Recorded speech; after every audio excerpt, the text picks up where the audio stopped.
Introduction. Confucius was born in the year 550 BCE in the land of Lu in a small village situated in the western part of the modern province of Shantung. His name was Keung Chiu, and his style was Chung Nai. His countrymen speak of him as Keung Fu Tzu, the master or philosopher Keung. This expression was altered into Confucius by the Jesuit missionaries who first carried his fame to Europe. Since the golden days of the emperors Yao and Shun, the legendary founders of the Chinese Empire, nearly 2,000 years had passed. Yi Shun chose as his successor Yu, who had been his chief minister, a man whose devotion to duty was such that when engaged in draining the empire of the Great Flood, a task that took 8 years to accomplish, he never entered his home till the work was done, although in the course of his labours he had thrice to pass his door. He founded the Hsia dynasty, which lasted till 1766 BC. The last emperor of this line, a vile tyrant, was overthrown by Tang, who became the first ruler of the house of Shang, or Yin. This dynasty again degenerated in course of time and came to an end in Chu, or Chu Hasin, a monster of lust, extravagance, and cruelty. The empire was only held together by the strength and wisdom of the Duke of Chu, or King Wen, to give him his popular title, one of the greatest men in Chinese history. He controlled 2/3 of the empire, but believing that the people were not yet ready for a change, he refrained from dethroning the emperor. In his day, the husbandman paid 1/9. The pay of the officers was hereditary. Men were questioned at barriers and at markets, but there were no tolls. Fish garths were not preserved. The children of criminals were sackless. The old and wifeless, the widower, the old and husbandless, the widow, the old and childless, the lone one, the young and fatherless, the orphan, these 4 are the people most in need below heaven, and they have no one to whom to cry. So when King Wen reigned, his love went out first to them. After his death, his son, King Wu, decided that the nation was ripe for change. He overcame Shu Hasin by force of arms, and, placing himself on the throne, became the founder of the Chu dynasty. In the time of Confucius, the Chu dynasty still filled the throne, but it had long since become a fete, and all power had passed into the hands of the great vassals.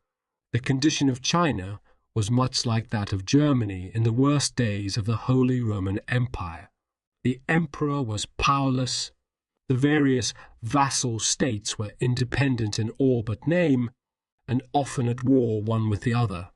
These states again were disintegrated, and their rulers impotent against encroaching feudatories. In Confucius' native state, Lu, the duke, was a mere shadow. The younger branches of his house had usurped all power. The 3 in number, they were called the 3 clans. The most important of the 3 was the Chai, or Chai Sun clan, whose chiefs Chai Huan and Chi Kang are often mentioned by Confucius. But the power of the Chai, too, was ill secured. The minister Yang Hu overawed his master, and once even threw him into prison. Nor was the condition of the other states of the empire better than that of Lu. Confucius thought it worse. Into this turbulent world Confucius was born. Though his father was only a poor military officer, he could trace his descent from the imperial house of Yin. Confucius married at 19, and is known to have had 1 son and 1 daughter. Shortly after his marriage, he entered the service of the state as keeper of the granary. A year later, he was put in charge of the public fields. In 527 BC, his mother died, and, in obedience to Chinese custom, he had to retire from public life. When the years of mourning were over, he did not again take office, but devoted himself instead to study and teaching. As the years rolled by, his fame grew, and a band of pupils gathered round him. In 517 BC, the anarchy in Lu reached such a pitch that Confucius moved to the neighboring land of Hi. Here he had several interviews with the reigning duke, but met with little encouragement. So he soon returned to his native country and resumed for 15 years his work as student and teacher. During these 15 years, the power of the duke sank lower and lower, and the Chai was menaced by his minister Yang Hu. In times so dark, men that loved quiet sought in the world of thought an escape from the gloom around them, whilst others that were less resigned turned over in their minds the causes of the realm's decay. Lao Tzu, the founder of the mystic Taoist philosophy, taught that in inaction alone peace can be found. No!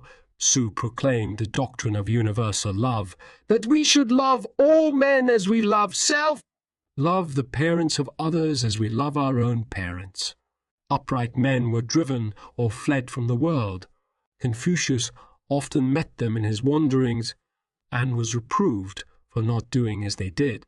But his practical mind told him that inaction could not help the world, and that, to find a remedy for the nation's ills, their cause must first be learned. This could only be done by historical study.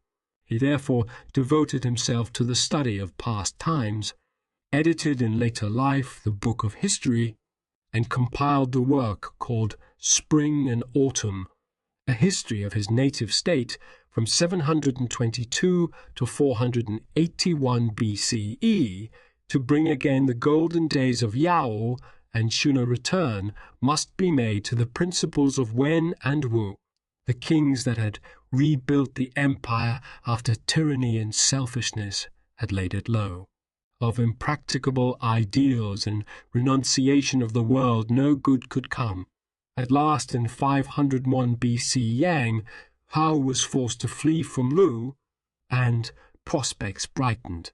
A year later, Confucius was appointed governor of a town. So great was his success as governor that before long he was promoted to be superintendent of works, and then to be chief criminal judge. He won great influence with his master, and did much to lighten the general misery. He so strengthened the power of the duke that neighboring states grew jealous. The so dissension between duke and minister the men of Qi sent the duke a gift of singing girls. Such joy they gave him that for 3 days no court was held.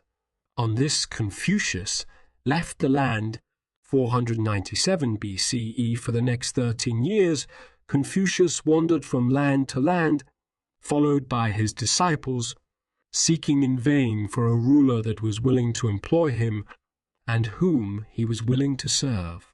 At times he was exposed to danger, at other times to want, but as a rule he was treated with consideration, although his teachings were ignored.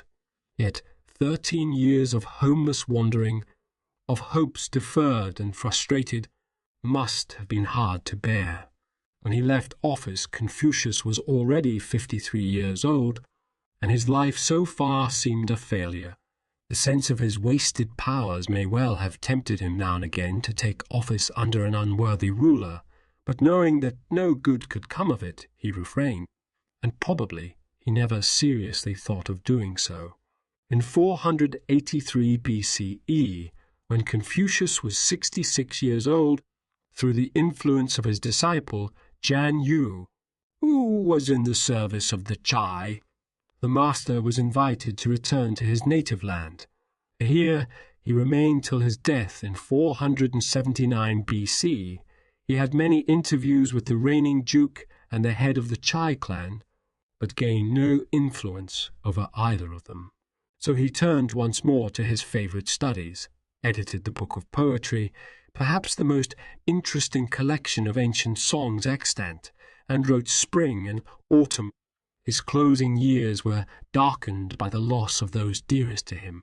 First his son died, then Yen Yuan, the disciple whom he loved best. At his death, the master was overcome by grief, and he left none behind him that loved learning. Lastly, Su Lu, the frank and bold, was killed in battle. A little later, in his 71st year, Confucius himself passed away, 479 BC. This book of the master's sayings is believed by the Chinese to have been written by the disciples of Confucius. But there is nothing to prove this, and some passages in the book point the other way. Book V speaks of the death of Seng Tu, who did not die till 437 BCE, 42 years after the master. The chief authority for the text as it stands today is a manuscript found in the house of Confucius in 150 BCE, hidden there, in all likelihood, between the years 213 and 211 BCE, when the reigning emperor was seeking to destroy every copy of the classics. We find no earlier reference to the book under its present name, but Mencius quotes 7 passages from it, in language all but identical with the present text, as the words of Confucius. No man ever talked the language of these sayings. Such pith and smoothness is only reached by a long process of rounding and polishing. We shall probably come no nearer to the truth than Leger's conclusion that the book was put together by the pupils of the disciples of Confucius from the words and notebooks of their masters, about the year 400 BC. Day, Lyle, Amalfi, January 1909. Book 1. The master said, to learn and then do, is not that a pleasure? When friends come from afar, do we not rejoice? To live unknown and not fret, is not that to be a gentleman? Whew, Su said. Few men that are good sons and good brothers are fond of withstanding those over them. A man that is not fond of withstanding those over him, and is yet fond of broils, is nowhere found. A gentleman heeds the roots. When the root has taken, the way is born, and to be a good son and a good brother, is not that the root of love? The master said. Smooth words and fawning looks are seldom found with love. Seng, Su said, thrice daily, I ask myself, in dealing for others, have I been unfaithful? Have I been untrue to friends? Do I practice what I preach? The master said, to guide a land of 1,000 chariots. Honour business and be true. Spend little and love men. Time thy calls on the people. The master said, the young should be dutiful at home, modest abroad, careful and true, overflowing in kindness for all, but in brotherhood with love. And if they have strength to spare, they should spend it on the arts. Susia said, if a man eschews beauty and honour's worth, if he serves his father and mother with all his strength, if he is ready to give his life for his Lord, and keeps faith with his friends, though others may say he has no learning, I must call him learned, the master said. A gentleman will not be looked up to unless he is staid, nor will his learning be sound. Put faithfulness and truth first. Have no friends unlike thyself. Be not ashamed to mend thy faults. Seng, Su said, heed the dead, follow up the past, and the soul of the people will again grow great. Hey, Tsu Chin said to Tsu Kung, when he comes to a country, the master always hears how it is governed. Does he ask, or is it told him? Tsu Kung said. The master gets it by his warmth and honesty, by politeness, modesty, and yielding. The way the master asks is unlike other men's asking, the master said. Whilst thy father lives, look for his purpose. When he is gone, look how he walked. To change nothing in thy father's ways for 3 years may be called pious. You, Su said, to behave with ease is the best part of courtesy. This was the beauty of the old king's ways. This they followed in small and great. But knowing this, it will not do to give way to ease, unchecked by courtesy. This too is wrong. You, Su said, if pledges are close to right, word can be kept. If attentions are close to courtesy, shame will be kept far. If we do not choose our leaders wrong, we may worship them too. The master said, a gentleman that does not seek to eat his fill, nor look for ease in his home, who is earnest at work and careful of speech, who walks with those that keep the way, and is guided by them, may be said to love learning. Su Kong said, poor but no flatterer, rich but not proud. How would that be? It would do, said the master, but better still were poor but merry, rich but loving courtesy. Su Kong said, when the poem says, if ye cut, if ye file, if ye polish and grind, is that what is meant? The master said, now I can begin to talk of poetry to Tsu. Tell him what is gone, and he knows what shall come. The master said, not to be known is no sorrow. My sorrow is not knowing men. Look, aye, the master said, he that rules by mind is like the North Star, steady in his seat, whilst the stars all bend to him. The master said, the 300 poems are summed up in the one line, think no evil. The master said, guide the people by law, aid them by punishment. They may shun crime, but they will want shame. Guide them by mind, ailing them by courtesy. They will learn shame and grow good. The master said, at 15 I had the will to learn. At 30 I could stand. At 40 I had no doubts. At 50 I understood the heavenly bidding. At 60 my ears were opened. At 70 I could do as my heart lusted without trespassing from the square. Engi asked the duty of a son. The master said, not to transgress. As Fan Chai was driving him, the master said, Meng, son asked me the duty of a son. I answered, not to transgress. What did you mean? Said Fan Chai. To serve our father and mother with courtesy whilst they live, to bury them with courtesy when they die, and to worship them with courtesy. Engi Wu asked the duty of a son. The master said he should not grieve his father and mother by anything but illness. Su, you asked the duty of a son. The master said, he that can feed his parents is now called a good son, but both dogs and horses are fed, and unless we honour our parents. What is the difference? Su, Sia asked the duty of a son. The master said, our manner is the hard part. For the young, to be a stay in toil and leave the wine and food to their elders. Is this to fulfil their duty? The master said, if I talk all day to Hui, like a dullard, he never differs from me. But when he is gone, if I watch him when alone, he can carry out what I taught. No, Huey is no dullard, the master said. See what he does. Watch what moves him. Search what pleases him. Can the man lie hidden? Can the man lie hidden? The master said. To keep old knowledge warm and get new makes the teacher. The master said. A gentleman is not a vessel.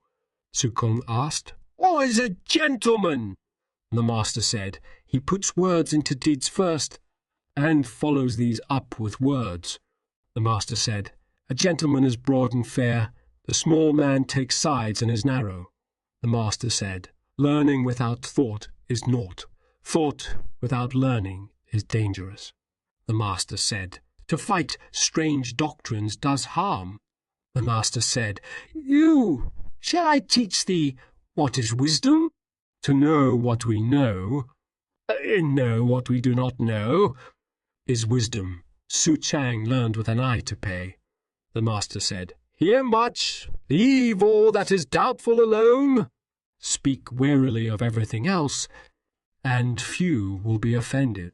See much, leave all that is dangerous alone. Deal warily with everything else, and thou wilt have little to rue.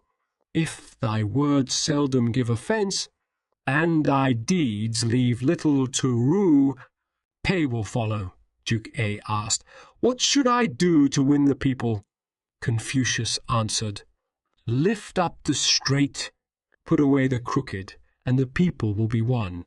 Lift up the crooked, put away the straight, and the people will not be won."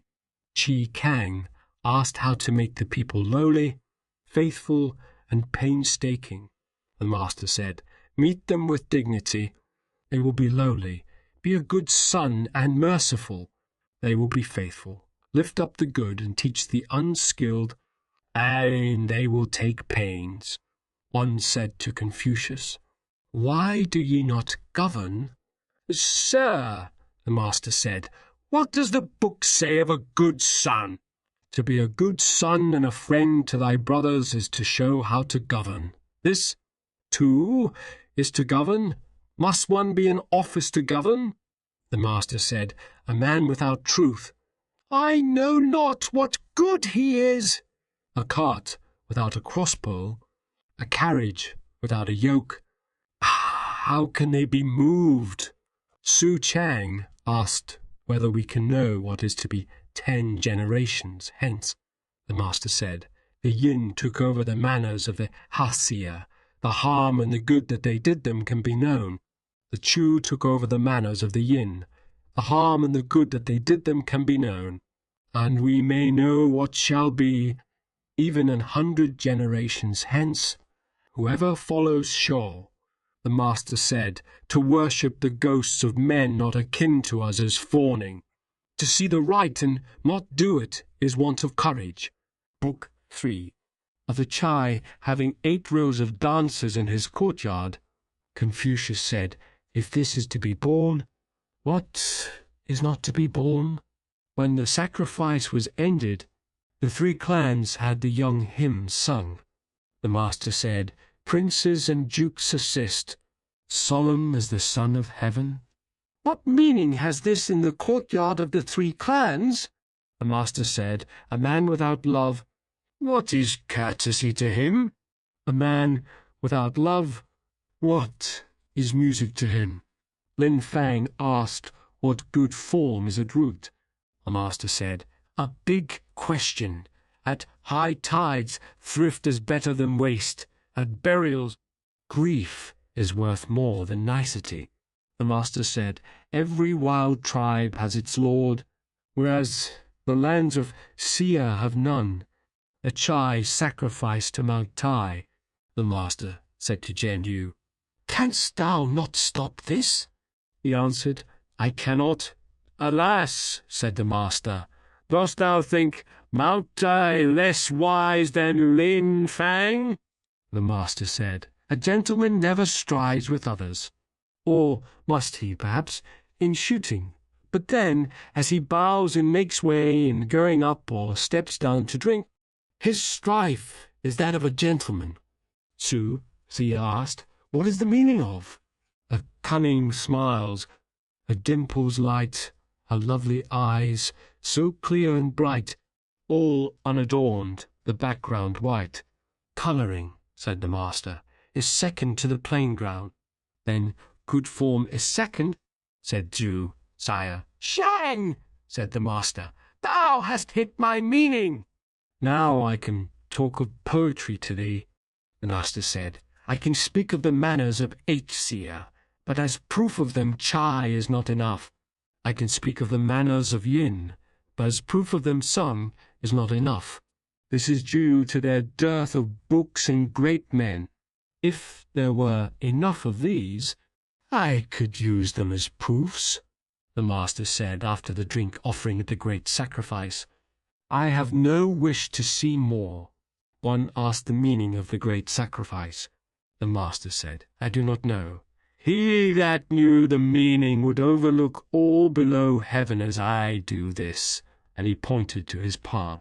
He worshipped as if those whom he worshipped were before him. He worshipped the spirits as if they were before him. The master said, For me, to take no part in the sacrifice is the same as not sacrificing. Oh, Wang, Sun Chia said, what is the meaning of, it is better to court the hearth god than the god of the home? Not so, said the master. A sin against heaven leaves no room for prayer.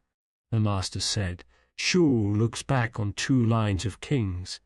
How rich it is in art. I follow Cho. On going into the great temple, the master asked about everything. One said, Who says that the Su man's son knows the rites? On going into the great temple, he asked about everything. When he heard this, No! The maester said, Such is the right.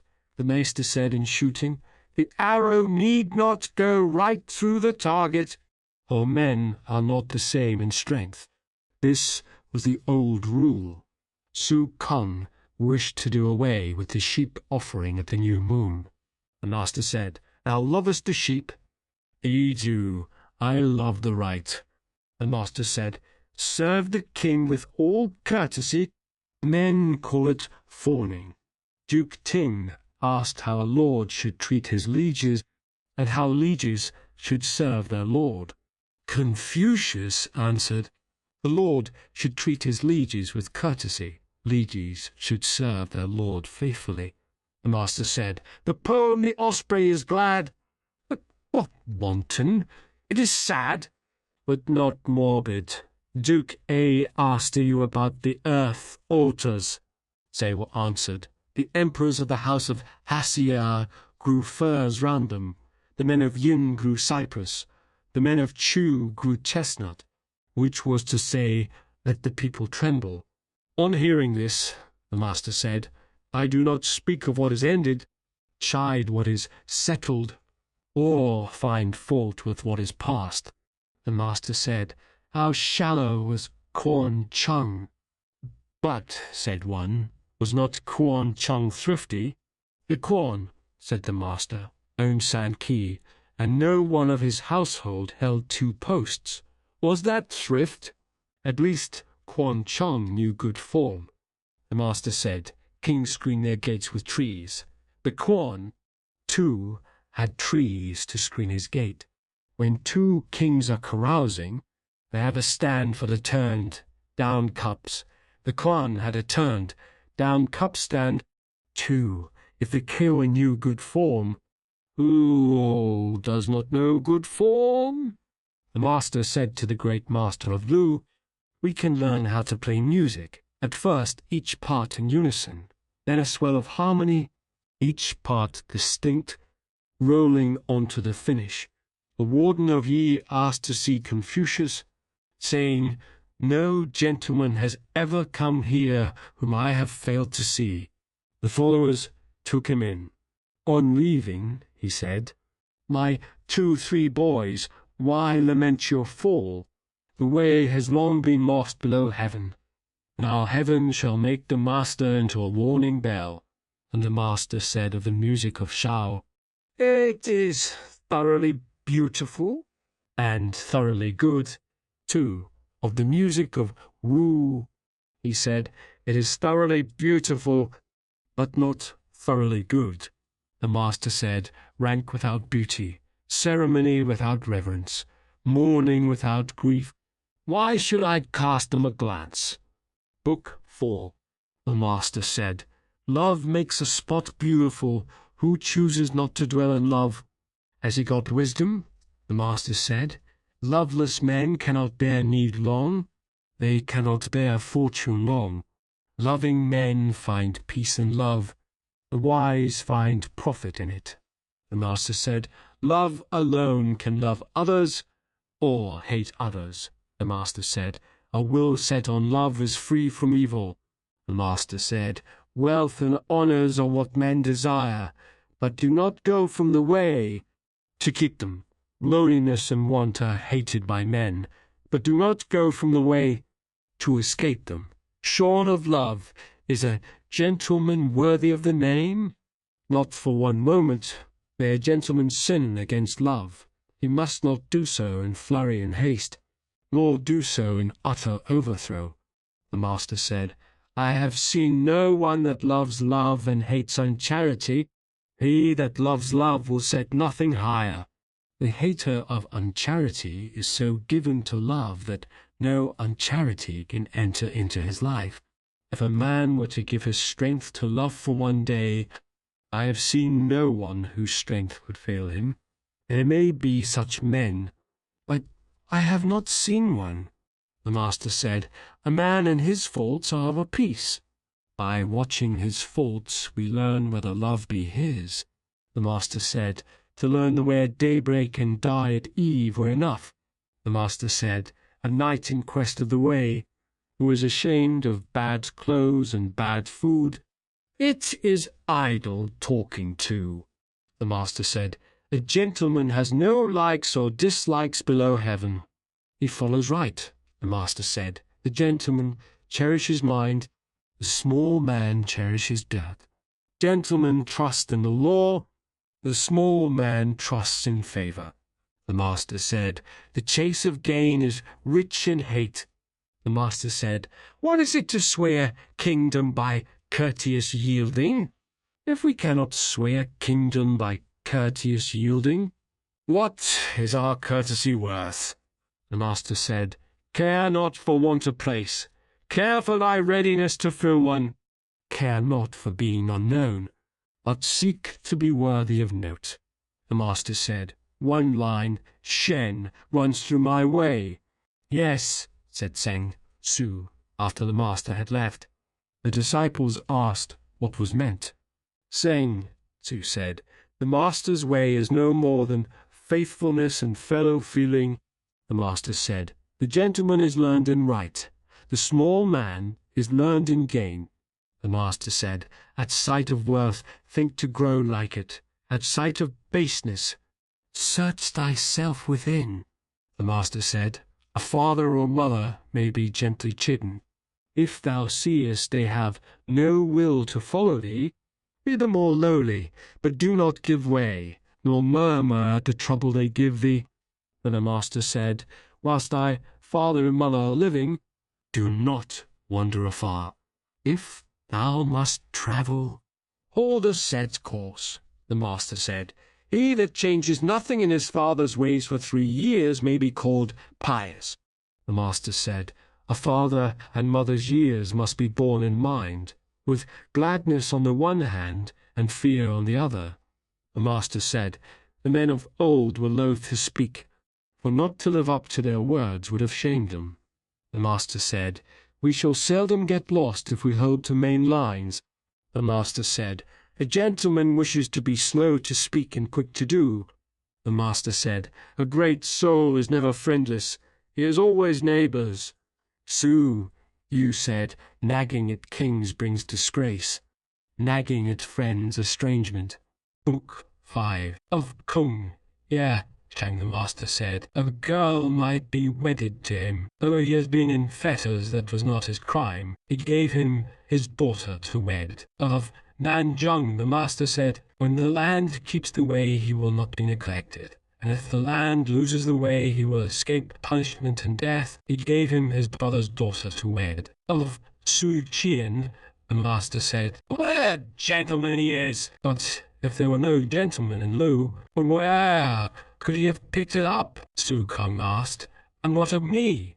Thou art a vessel, said the master. What kind of vessel? A rich temple vessel. One said, Yong has love, but he is not glib. The master said, what is the good of being glib? Biting men with tonguecraft mostly makes men hate you. Whether love be his, I do not know. But what is the good of being glib? The master moved Chiaok to take office. He answered, for this I want confidence. The master was pleased. The master said, Forsaken is the way, and I must take ship and stem the seas, and you shall go with me." When Zulu heard this, he was glad. The master said, "You love daring more than I do," but he is at a loss how to take things. Injua asked whether Zulu had love. "Do not know," said the master. He asked again. "The land of 1,000 chariots might give you charge of its levies, but whether love be his, I do not know. And how about you, town of 1,000 households? A clan of 100 chariots might make you governor, but whether love be his, I do not know. And how about Hi, standing in the court, girt with his sash? Hi might entertain the guests, but whether love be his, I do not know." The master said to Tsukong, "Which is the better man, thou or Hui?" He answered, "How dare I look as high as Huey? When Huey hears one thing, he understands 10. When I hear one thing, I understand 2. The master said, "Thou art not his like, neither art thou his like, nor am I. So you slept in the daytime." The master said, "Rotten wood cannot be carved, nor are dung walls plastered." "Why chide with you?" the master said. "When I first met men, I listened to their words and took their deeds on trust. When I meet them now, I listen to their words and watch their deeds. I write this on you." The master said, "I have met no firm man," one answered, Shen Shang. The master said, "Shang is passionate. How can he be firm?" Tsukong said, "What I do not wish done to me, I likewise wish not to do to others." The master said, "That is still beyond thee, Zenitsu." Tsukong said, "To hear the master on his art and precepts is granted us, but to hear him on man's nature and the way of heaven is not." Until Zulu could do what he had heard, his only fear was to hear more. Tsukong asked, "Why was Keong, when called cultured?" The master said, "He was quick and loved learning. He was not ashamed to ask those beneath him.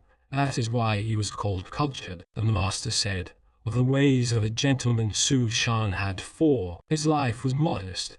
He honored those that he served. He was kind in feeding the people, and he was just in his calls upon them." The master said, "Yen Ping was a good friend. The longer he knew you, the more attentive he grew." The master said, "Sangwin lodged his tortoise with hills on the pillars and reeds on the uprights. Was this his wisdom?" The Zhu Chang said, "The chief minister, Su Wen, was thrice made minister without showing gladness. Thrice he left office with unmoved looks. He always told the new ministers how the old ones had governed." "How was that?" "He was faithful," said the master.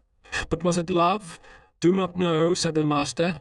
"How should this amount to love? When Sui murdered the lord of Chi, Chen Wen threw up 10 teams of horses and left the land. On coming to another kingdom, he said, like my lord Sui, and left it. On coming to a second kingdom, he said again, like my lord Tuai, and left it. How was that?" "It was clean," said the master. "But was it love?" "Do not know," said the master. "How should this amount to love?" Chi Wen thought thrice before acting. On hearing this, the master said, "Twice is enough." The master said, "Whilst the land kept way, Ningwu showed wisdom.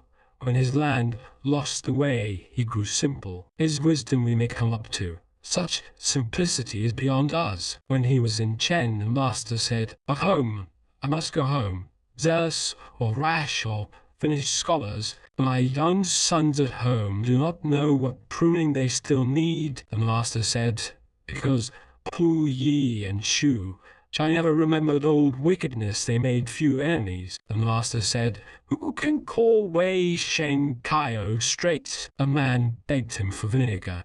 He begged it of a neighbor and gave it. The master said, "Smooth words, fawning looks, and overdone humility, so to you." Ming thought shameful, and so do I. He thought it shameful to hide ill will and ape friendship, and so do I. As Yen Yuan and Chai Lu were sitting with him, the master said, "Why not each of you tell me thy wishes?" The Zhu Lu said, "I should like carriages and horses, and clothes of light fur to share with my friends, and if they spoiled them, not to get angry, Yen Yuan said. I should like to make no boast of talent or show or merit. The Tzu, Lu said, we should like to hear your wishes. The Sir, the master said, to give the old folk peace, to be true to friends, and to have a heart for the young. The master said, it is finished. I have met no one that can see his own faults and arraign himself within. The master said, in a hamlet of 10 houses there must be men that are as faithful and true men as I, but they do not love learning as I do. Book 6. The master said, Jung might fill the seat of a prince, and might Tzu, sang Po Tzu, asked Chung Kung. Yes, said the master, but he is slack. To be stern to himself, said Chung Kung, and slack in his claims on the people, I do.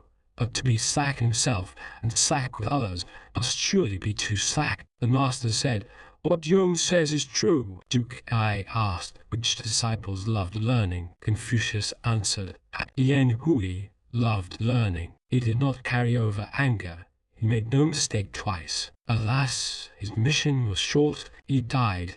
Now that he is gone, I hear of no one that loves learning. When Su Hua was sent to Chiai, the disciple Jan asked for grain for his mother. The master said, give her 6 pecks. He asked for more. The master said, give her 16. Jan gave her 800. The master said on his way to Chai. Chi was drawn by sleek horses and clad in light furs. I have heard that gentlemen help the needy, not that they swell riches. When Yuan Su was made governor, he was given 900 measures of grain, which he refused. Not so, said the master. Why not take it and give it to thy neighbours and countryfolk? The master said of Chung Kung, if the calf of a brindled cow be red and horned, though men be shy to offer him, will the hills and streams reject him? The master said for 3 months together, Hugh's heart never sinned against love. The others may hold out for a day or a month, but no more. Chai Kang asked whether Chung Yu was fit to govern. The master said, Yu is firm. What would governing be to him? And is the Zhu fit to govern? Su is thorough. What would governing be to him? And is Yu fit to govern? Shen is clever. What would governing be to him? The Chai sent to make Mind Suchayan governor of Pai. In Zuchi, Chai said, make some good excuse for me. If he sends again, I must be across the Wen. When Paul Neil was ill, the master asked after him. Grasping his hand through the window, he said, he is going. It is the bidding. But why this man of such an illness? Why this man of such an illness? The master said, what a man was Huey. A bowl of rice, a gourd of water in a low alley. Man cannot bear such misery. Yet Huey never fell from mirth. What a man he was, Jan, she said. It is not that I take no pleasure in the master's way. I want strength. The master said, he that wants strength faints midway. But thou drawest the line. The master said to Tzu, Siya, study to be a gentleman, not as the small man studies. When Zhu Yu was governor of Wuchang, the master said, hast thou gotten any men? He answered, I have Tan, Tianmi, Ming. He will not take a shortcut when walking, and he has never come to my house, except on business. The master said, Meng Chai, Fan never brags. He was covering the rear in a route, but on coming to the gate, he whipped his horse and cried, not courage kept me behind. My horse won't go. The master said, unless we are glib as the Rita Tzu and fairest Kao of Sung, escape is hard in the times that be. The master said, who can go out except by the door? Or why is it no one keeps to the way? The master said, matter outweighing art begets roughness. Art outweighing matter begets pedantry. Matter and art well blent make a gentleman. The master said, man is born straight. If he grows crooked and yet lives, he is lucky to escape. The master said, he that knows is below him that loves, and he that loves below him that delights therein. The master said, to men above the common we can talk of higher things. To men below the common we must not talk of higher things. Van Chai asked, what is wisdom? The master said, to foster right among the people, to honor ghosts and spirits, and yet keep aloof from them, then it be called wisdom. He asked, "What is love?" The master said, "To rank the effort above the prize may be called love." The master said, "Wisdom delights in water, love delights in hills. Wisdom is stirring, love is quiet. Wisdom is merry, love grows old." The master said, "By one revolution, Chai might grow to be Lu. By one revolution, Lu might reach the way." The master said, "A drinking horn that is no horn? What a horn! What a drinking horn!" Sabo said, "If a man of love were told that a man is in a well, would he go in after him?" The master said, "Why should he? A gentleman might be got to the well, but not trapped into it. He may be cheated, but not fooled." The master said, "By breadth of reading and the ties of courtesy, a gentleman is kept, too, from false paths." The maester saw Nan Su. Su Lu was displeased. The maester took an oath, saying, "If I have done wrong, may heaven forsake me. May heaven forsake me." The master said, "The highest minds cleave to the center, the common. They have long been rare among the people." Su Kong said, "To treat the people with bounty and help the many. How that? Could it be called love?" The master said, "What has this to do with love? Must it not be holiness?" Yeo and Shun still yearned for this, seeking a foothold for self. Love finds a foothold for others. Seeking light for itself, it enlightens others too. To learn from the near at hand may be called the clue to love. Book 7, the master said, "Teller, not a maker, one that trusts and loves the past. I might liken myself to our old Peng," the master said, "to think things over in silence, to learn and be always hungry, to teach and never weary. Is any of these mine?" The master said, "Not making the most of my mind, want of thoroughness in learning, failure to do the right when told it, lack of strength to overcome faults.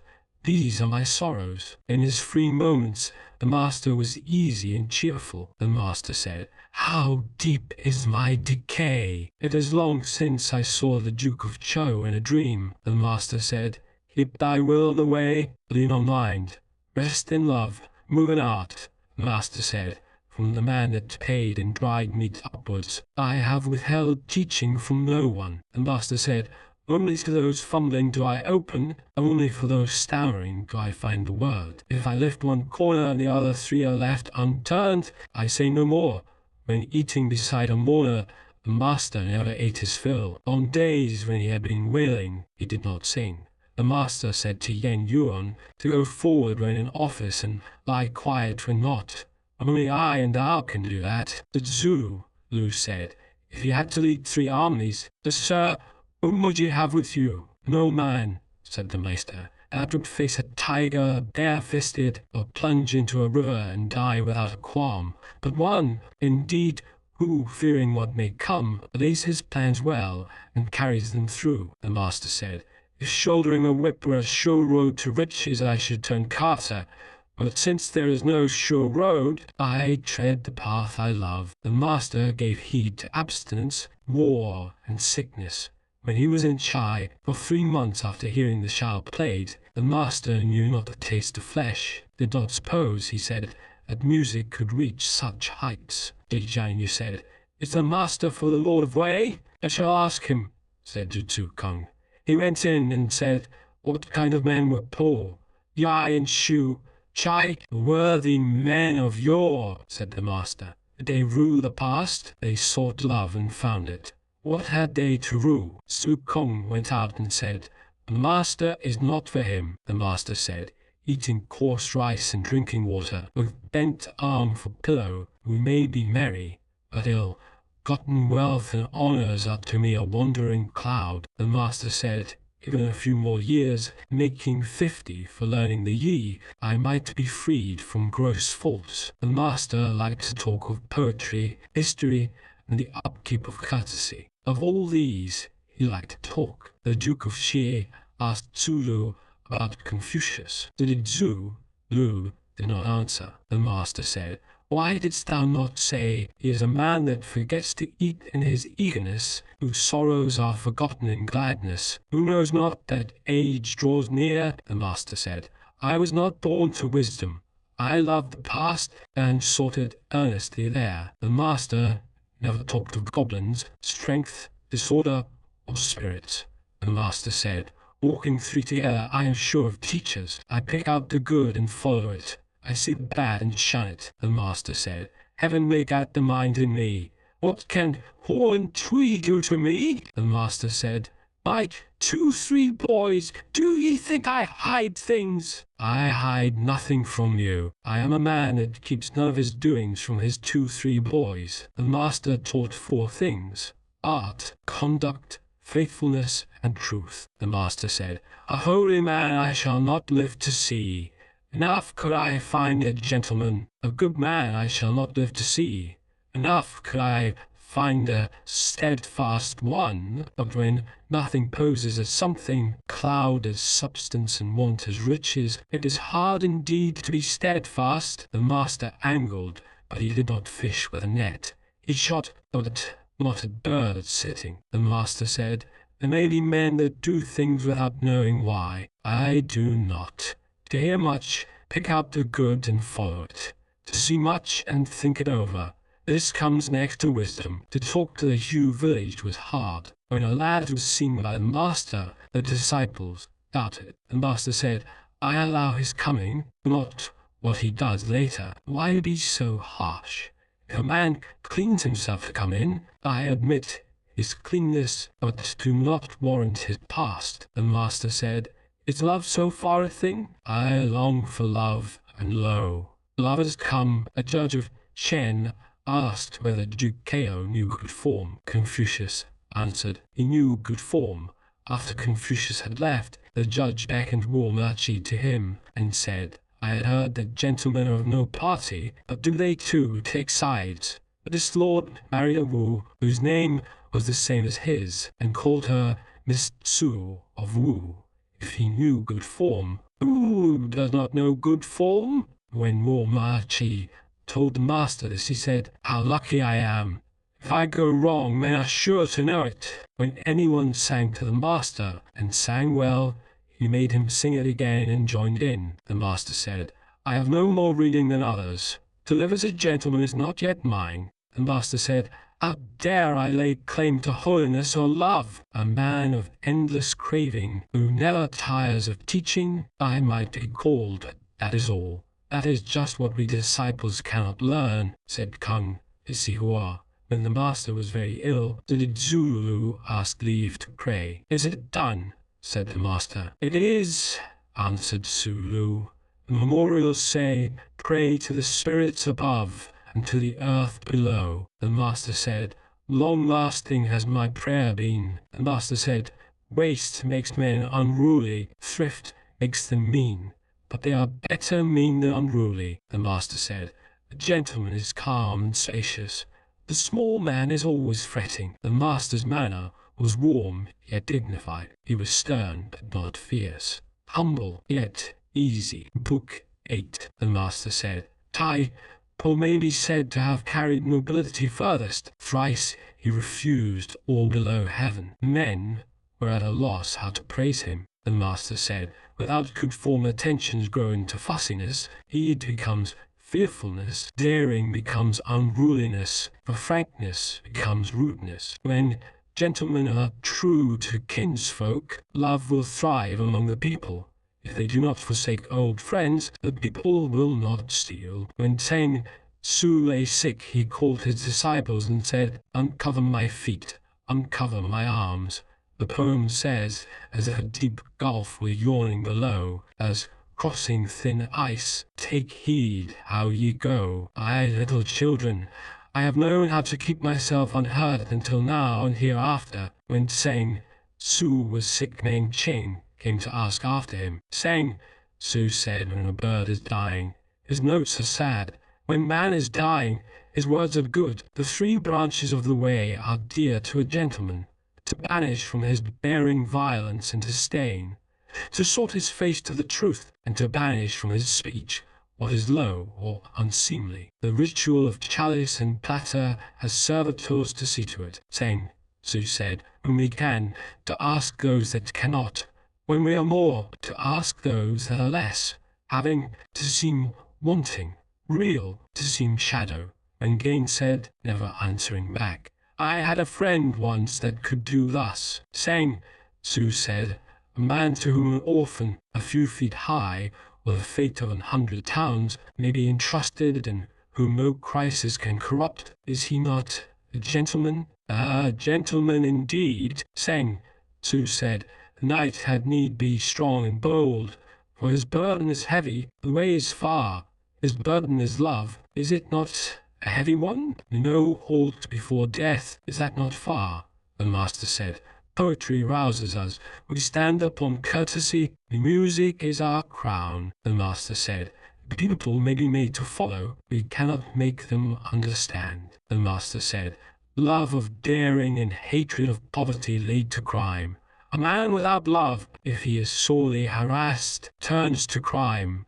The master said, all the comely gifts of the Duke of Chou, coupled with pride and meanness, would not be worth a glance. The master said, a man to whom 3 years of learning have borne no fruit would be hard to find. The master said, a man of simple faith, who loves learning, who guards and betters his way unto death, will not enter a tottering kingdom, nor stay a lawless land. When all below heaven follows the way, he is seen. When it loses the way, he is unseen. While his land keeps the way, he is ashamed to be poor and lowly.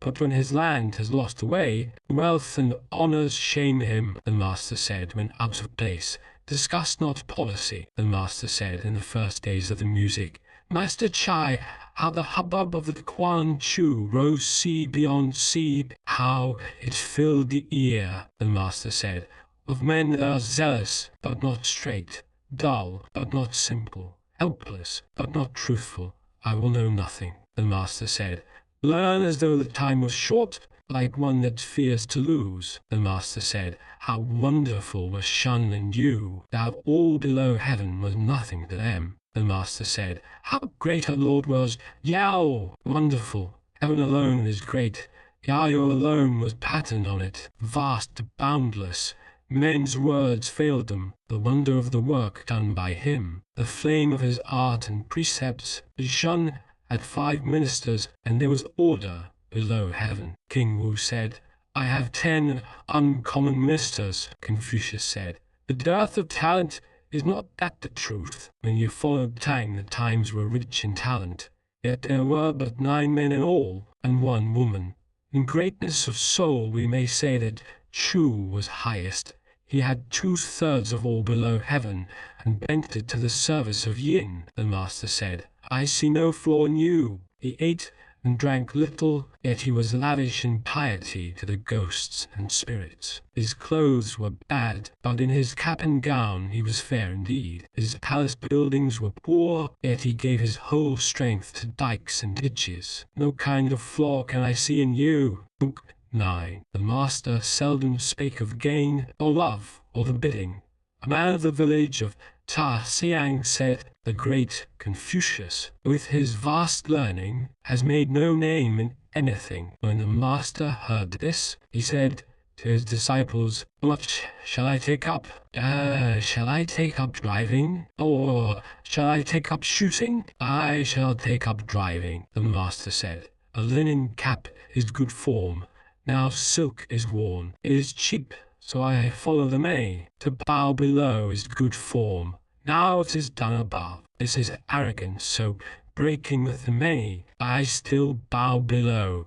From 4 things the master was quite free, by ends and must, and shall, and I. When he was afraid in Kong, the master said, since the death of King Wen, is not the seed of culture here. If heaven had meant to destroy our culture, a later mortal would have had no part in it. Until heaven condemns our culture, what can the men of Kao Wang do to me? The high minister said to Tzu Kung, the master must be a holy man. He can do so many things. Tzu Kung said, Heaven has indeed given him so much that he is almost holy, and he can do many things, too. When the master heard this, he said, "Does the minister know me? Because I was poor when young, I can do many paltry things. But does doing many things make a gentleman? No, not doing many does." Galileo said, "The master would say, as I had no post, I learned the crafts." The master said, "Have I in truth wisdom? I have no wisdom. But when a common fellow emptily asks me anything, I tap it on this side and that, and sift it to the bottom." The master said, "The phoenix comes not, the river gives forth no sign, all is over with me." When the master saw folk clad in mourning, or in cap and gown, or a blind man, he always rose, even for the young, or, if he was passing them, he quickened his step. Yen Yuan heaved a sigh, and said, "As I look up it grows higher, deeper as I dig. I catch sight of it ahead, and on a sudden it is behind me. The master leads men on, deftly bit by bit.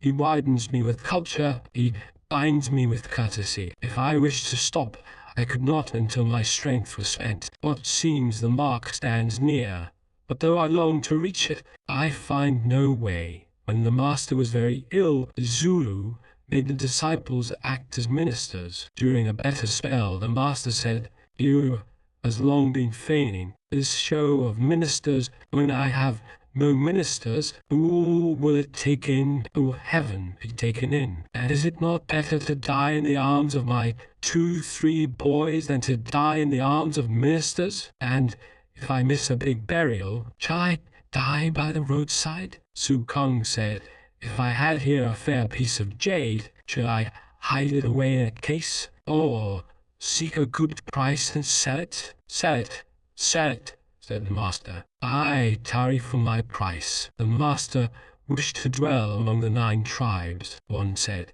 "Hey, hello, how could ye?" The master said, "Wherever a gentleman lives, will there be anything low?" The master said, "After I came back from Wei Tulu, the music was set straight, and each song found its place." The master said, "To serve dukes and ministers abroad, and father and brothers at home, in matters of mourning, not to dare to be slack, and to be no thrall to wine. To which of these have I won?" As he stood by a stream, the master said, hasting away like this, day and night, without stop.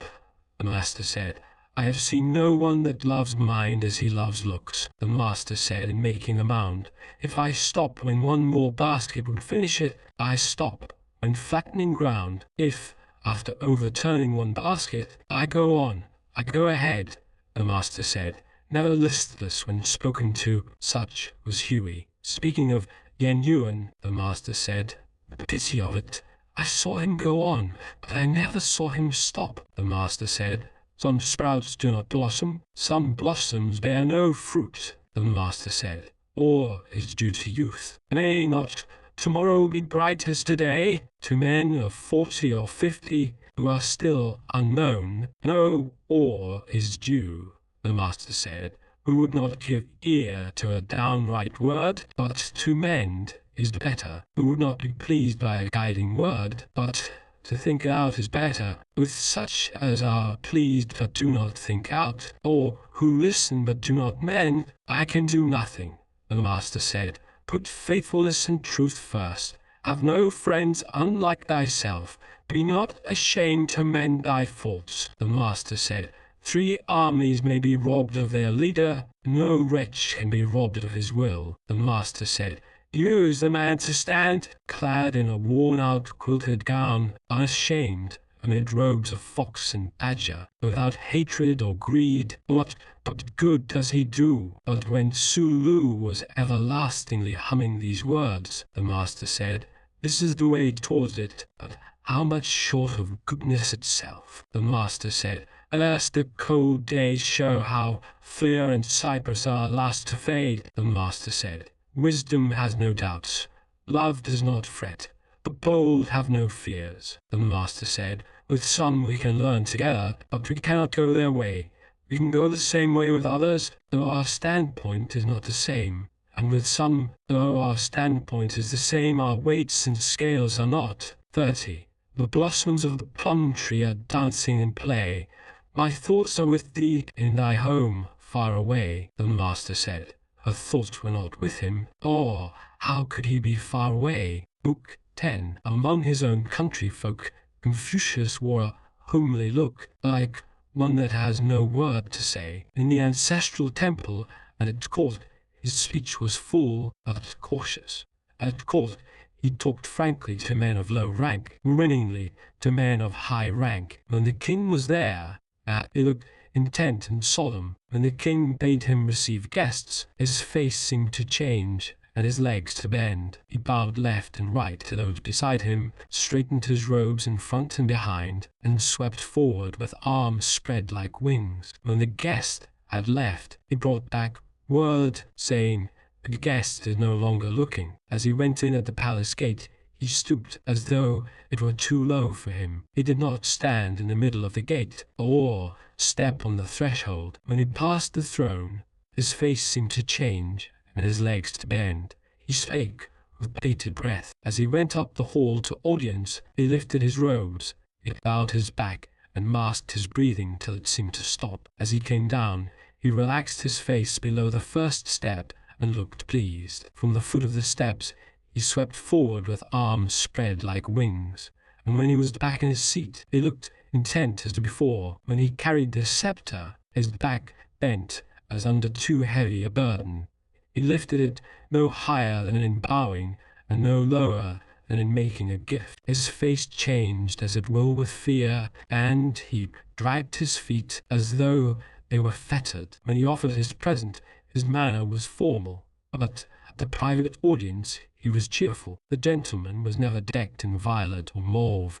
Even at home he would not wear red or purple. In hot weather he wore an unlined linen gown, but always over other clothes. With lambskin he wore black, with fawn white, and with fox skin yellow. At home he wore a long fur gown with the right sleeve short. His nightgown was always half as long again as his body. In the house he wore thick fur of fox or badger.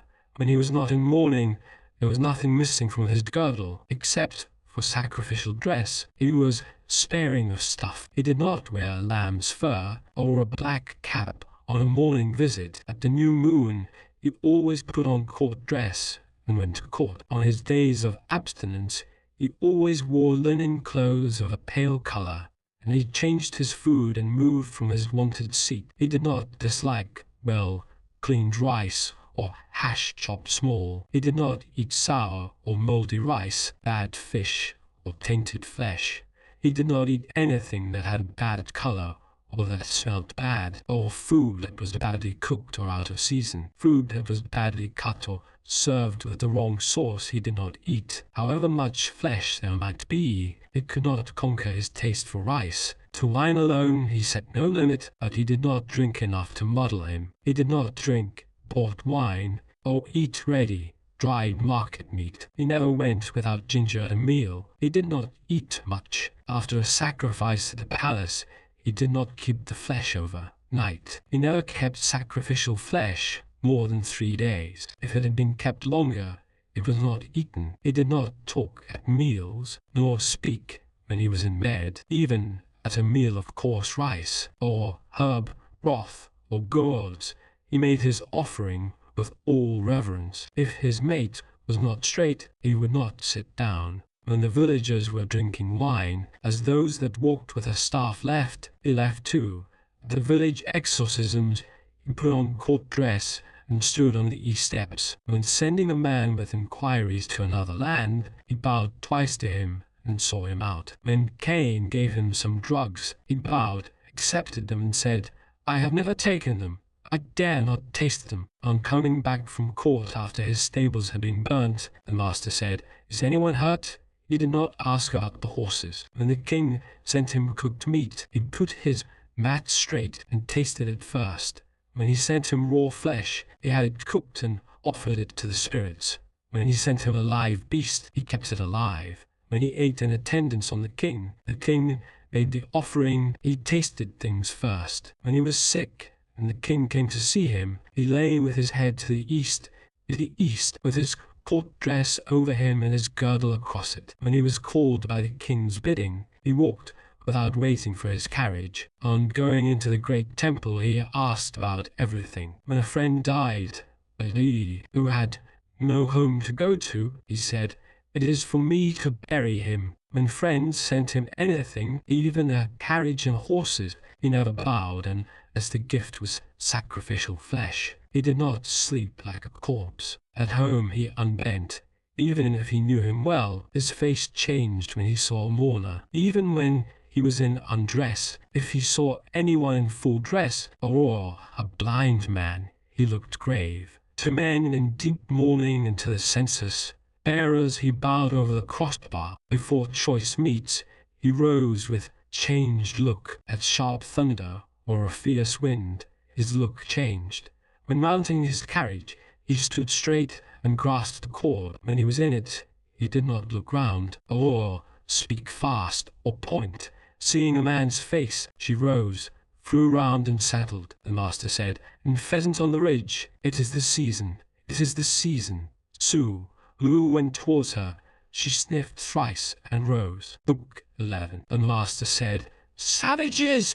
The men that first went into courtesy and music! Gentlemen, those that went into them later, my use is to follow the first lead in both." The master said, "Not one of my followers in Chen or Tesai comes any more to my door. Yen Yuan, Min Suo Chen, Jan Po, Neil and Chung Kong were men of noble life. Zhao and Su Kong were the talkers. Jan Yu and Shi Lu were statesmen. Su Yu and Su Xia were men of arts and learning." The master said, "I get no help from Hui. No word I say but delights him." The master said, "How good a son is Min Su! Chen!" But no one finds fault with anything that his father, or his mother, or his brethren say of him. Nanzhong would thrice repeat the scepter white. Confucius gave him his brother's daughter for wife. Qi Kang asked which disciples loved learning. Confucius answered, "It was Yen Hui loved learning. Alas, his mission was short. He died. Now there is no one." Footnote 90. The verse runs, "Floor can be ground from a scepter white. A slip of the tongue no man can write." When Yen Yuan died, Yen Lu asked for the master's carriage to furnish an outer coffin. The master said, "Brains or no brains, each of us speaks of his son. When Li died, he had an inner but not an outer coffin.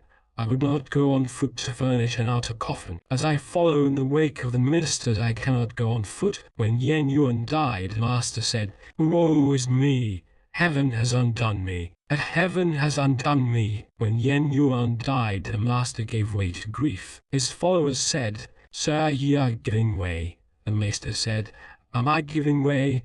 If I did not give way for this man, for whom should I give way to grief?" When Yen Yuan died, the disciples wished to bury him in pomp. The master said, "This must not be."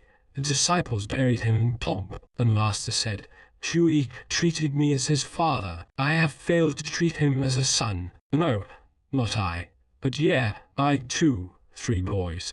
Shi Lu asked, "What is due to the ghosts of the dead?" The master said, "When we cannot do our duty to the living, how can we do it to the dead?" He dared to ask about death. "We know not life," said the master. "How can we know death?" Seeing the disciple Min standing at his side with winning looks, said Zulu with warlike front, "Jan Yu and Su Kong frank and free." The master's heart was glad. "A man like you," he said, "dies before his day." The men of Lu were building the long treasury. In Su, Chen said, "Would not the old one do? Why must it be rebuilt?" The master said, "That man does not talk, but when he speaks, he hits the mark." The master said, "What has the loot of you to do, twanging at my door?" But when the disciples looked down on Sulu, the master said, "Yu has come up into hall, but he has not yet entered the inner rooms." Su Kong asked,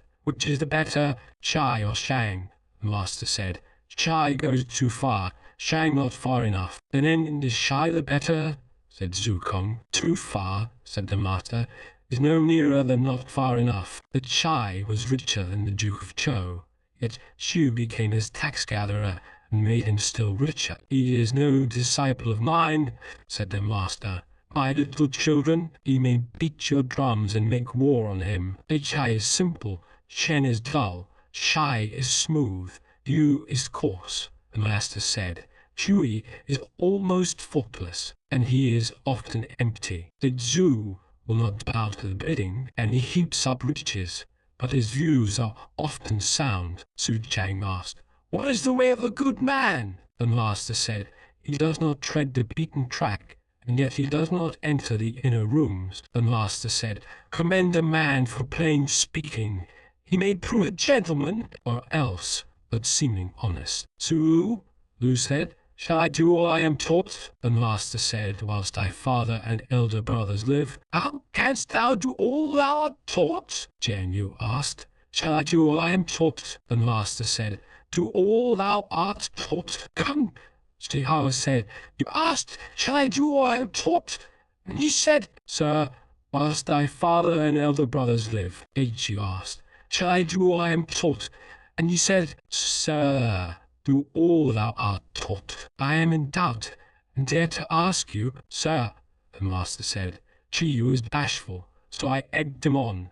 He was twice a man, so I held him back. When the master was in fear in Kawang, Yan Yuan fell behind. The master said, I held thee for dead. He answered, Whilst my master lives, how should I dare to die? Chi Tzu, Jian asked whether Cheng Yu or Jian Hu could be called a great minister. The master said, I thought you would ask me a riddle, sir, and ye ask about Yuan Chiu. He that holds to the way in serving his lord and leaves when he cannot do so would call a great minister. Now you and Chiu I should call tools, who were just followers then. Nor would they follow, said the master, if told to kill their lord or father. The Zulu made Su Kai governor of Pai. The master said, Thou art undoing a man's son. The Zulu said, What with the people and the spirits of earth and corn, must a man read books to become learned? The master said,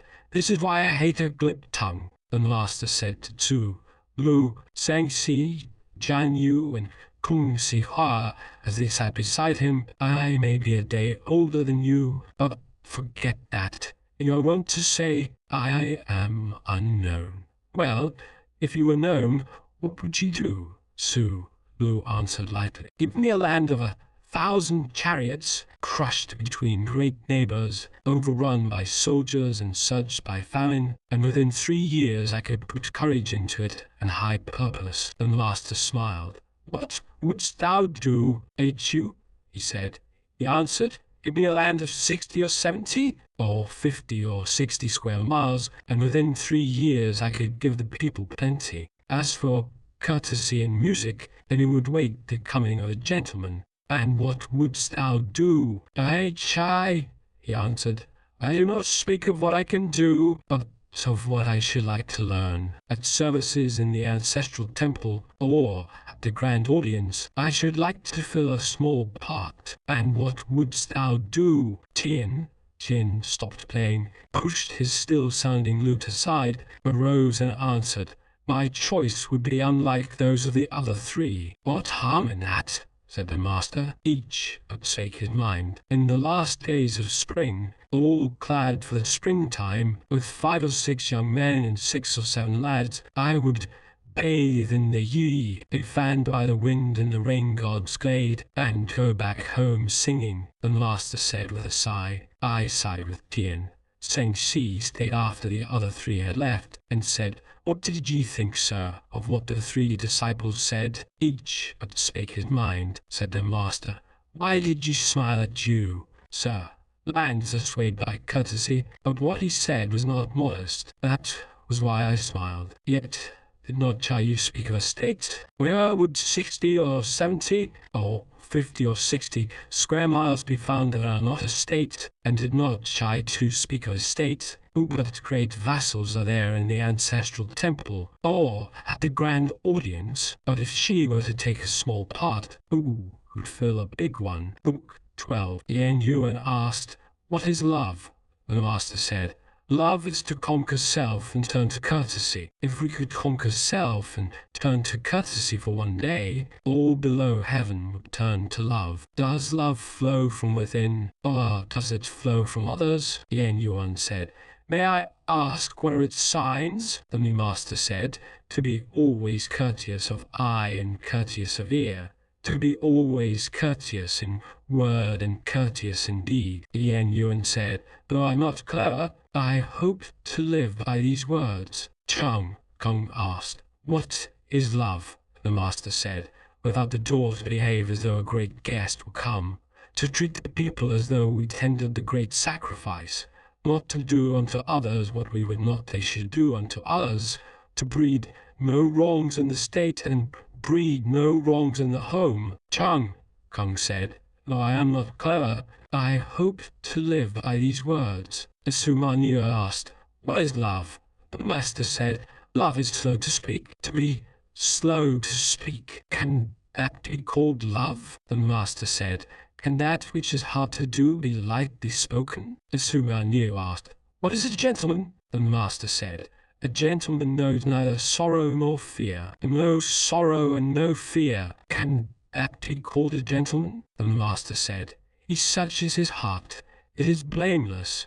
So why should he sorrow? What should he fear? The Su Niu cried sadly, "All men have brothers, I alone have none." Su Sia said, "I have heard that life and death are allotted, that wealth and honors are in heaven's hand. A gentleman is careful and does not trip. He is humble towards others and courteous. All within the 4 seas are brethren. How can a gentleman lament that he has none?" The Zhu Chang asked, "What is insight?"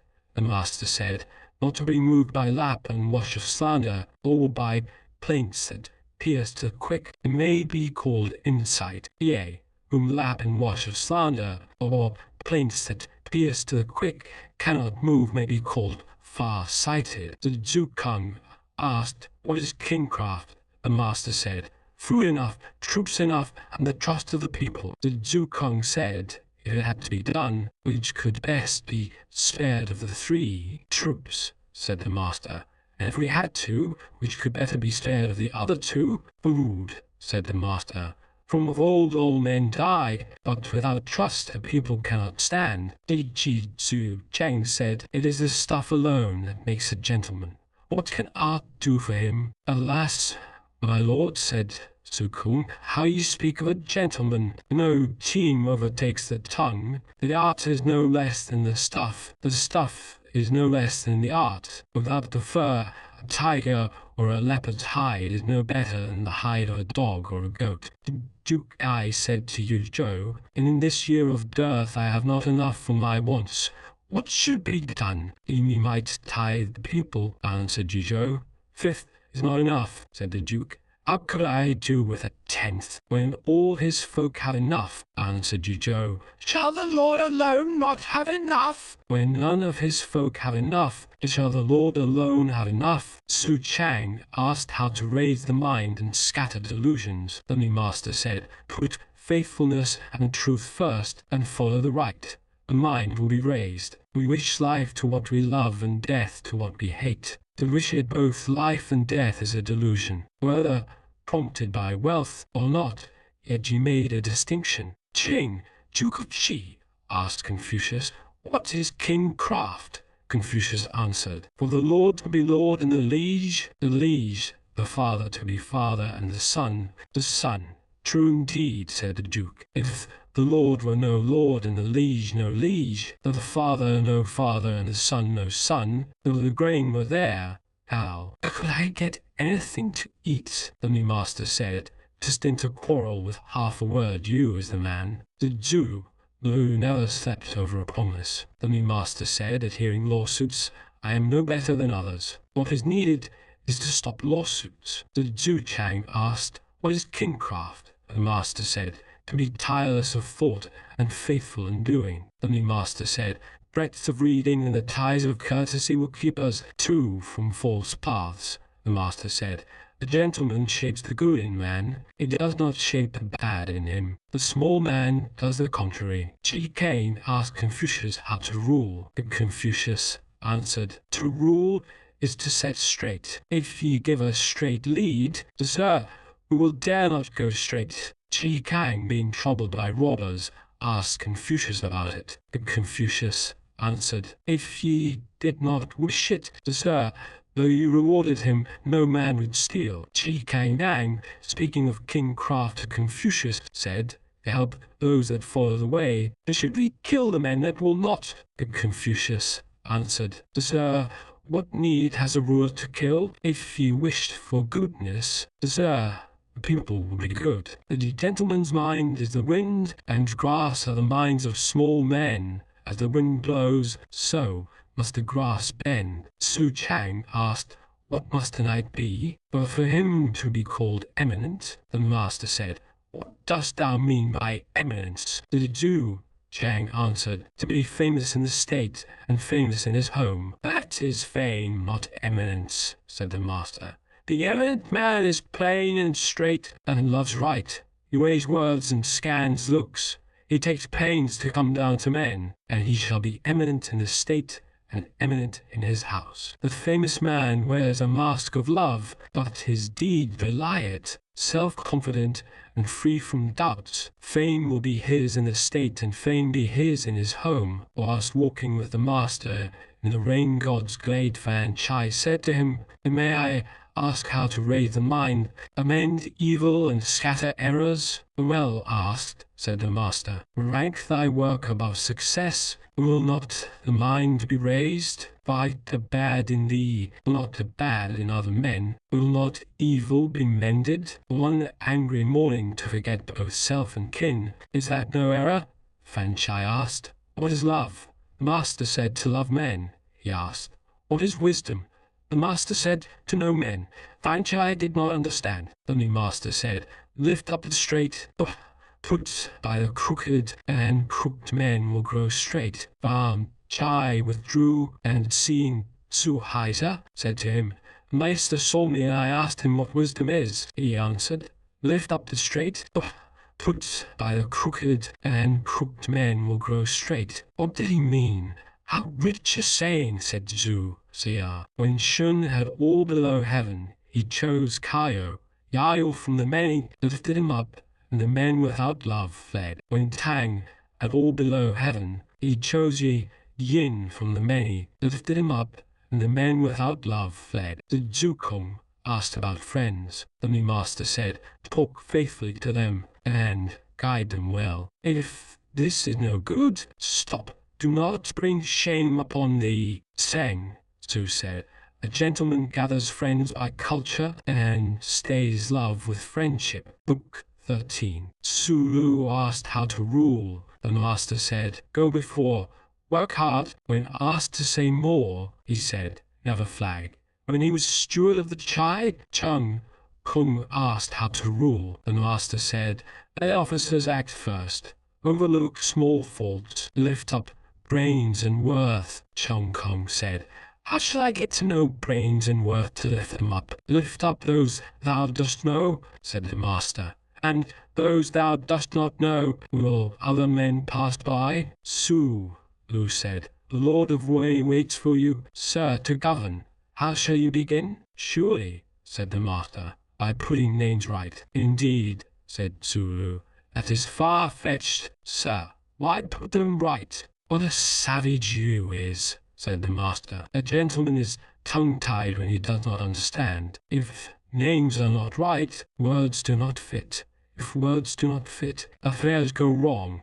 If affairs go wrong, neither courtesy nor music thrive. If courtesy and music do not thrive, law and justice fail. And if law and justice fail them, the people can move neither hand nor foot. So a gentleman must be ready to put names into speech and words into deed. A gentleman is nowise careless of his words." Fan Chai asked to be taught husbandry. The master said, "An old husbandman knows more than I do." He asked to be taught gardening. The master said, "An old gardener knows more than I do." After Fan Chai had gone, the master said, "How small a man If those above love courtesy, no one will dare to slight them.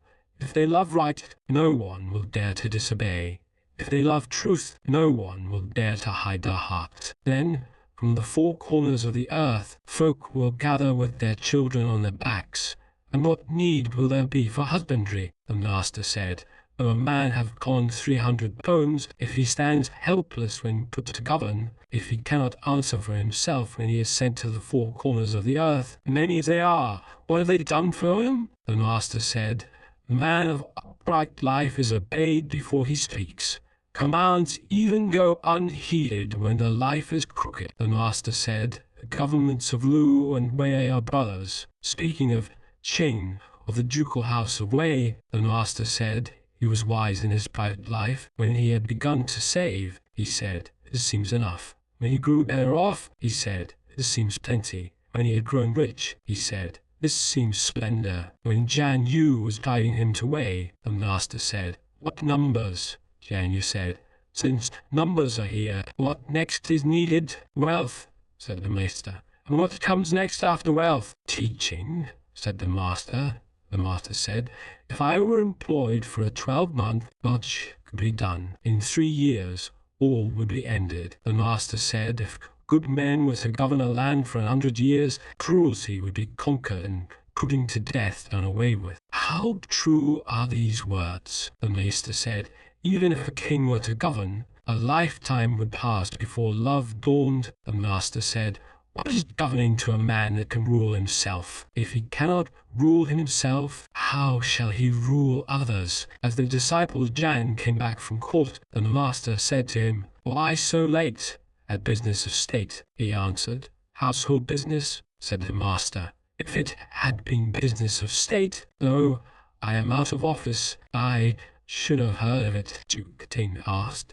Is there anyone saying that can bless a kingdom? Confucius answered, that is more than words can do. But men have a saying, to be lord is hard and to be minister is not easy. And if one knew how hard it is to be lord, might not this one saying almost bless a kingdom? And is there anyone saying that can wreck a kingdom? That is more than words can do, Confucius answered. But men have a saying, my only delight in being lord is that no one withstands what I say. And now, if what he says is good, and no one withstands him, is not that good too? But if it is not good, and no one withstands him, might not this one saying almost wreck a kingdom? The Duke, she asked, what is kingcraft? The master answered, for those near us to be happy and those far off to come. When he was governor of Chu Fu, Xia asked how to rule. The master said, be not eager for haste. Look not for small gains. Nothing done in haste is thorough, and looking for small gains, big things are left undone. The Duke of Shi told Confucius, among the upright men of my clan, if the father steals a sheep, his son bears witness. Confucius answered, our clan's uprightness is unlike that. The father screens his son, and the son screens his father. There is uprightness in this. Fan Chai asked, what is love? The master said, to be humble at home, earnest at work, and faithful to all, even among wild tribes. None of this must be dropped. Su Kung asked, what is it that we call knighthood? The master said, to be called a knight, a man must be shamefast in all that he does. If he is sent to the four corners of the earth, he must not disgrace his lord's commands. I asked who would come next. He that his clansmen call a good son and his neighbors call modest. And who would come next? The man that clings to his word and sticks to his course. Flinty little fellow would perhaps come next. And how are the crown servants of today? What? The weights and measures men, said the master. Are they worth reckoning? The master said, as I cannot get men of the middle way, I have to fall back on zealous and austere men. Zealous men push ahead and take things up, and there are things that austere men will not do. The master said, the men of the south have a saying, unless he is stable a man will make neither a wizard nor a leech. This is true. His instability of mind may disgrace him. The master said, neglect of the omens, that is all.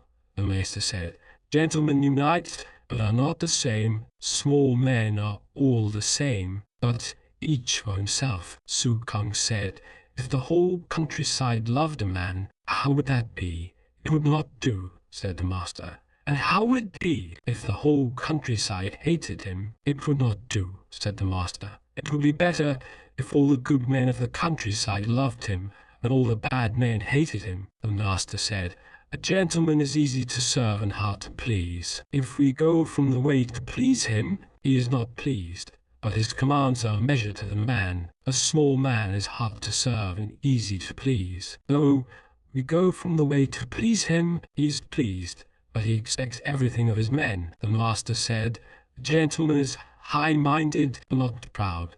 The small man is proud, but not high-minded. The master said, strength and courage, simplicity and modesty are akin to love. Su Lu asked, when can a man be called a knight? The master said, to be earnest, encouraging and kind may be called knighthood. Earnest and encouraging with his friends, and kind to his brothers. The master said, if a good man taught the people for 7 years, they would be fit to bear arms too. The master said, to take untaught men to war is called throwing them away. Book 14. The Xian asked, what is shame? The master said, to draw pay when the land keeps the way, and to draw pay when it has lost the way is shame.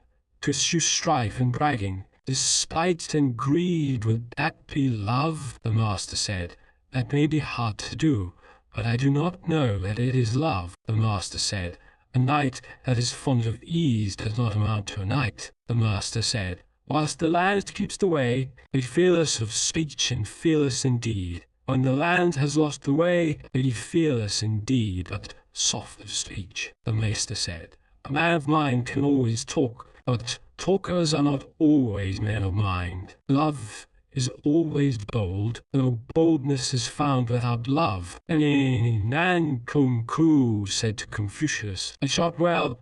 They all pushed a boat over land.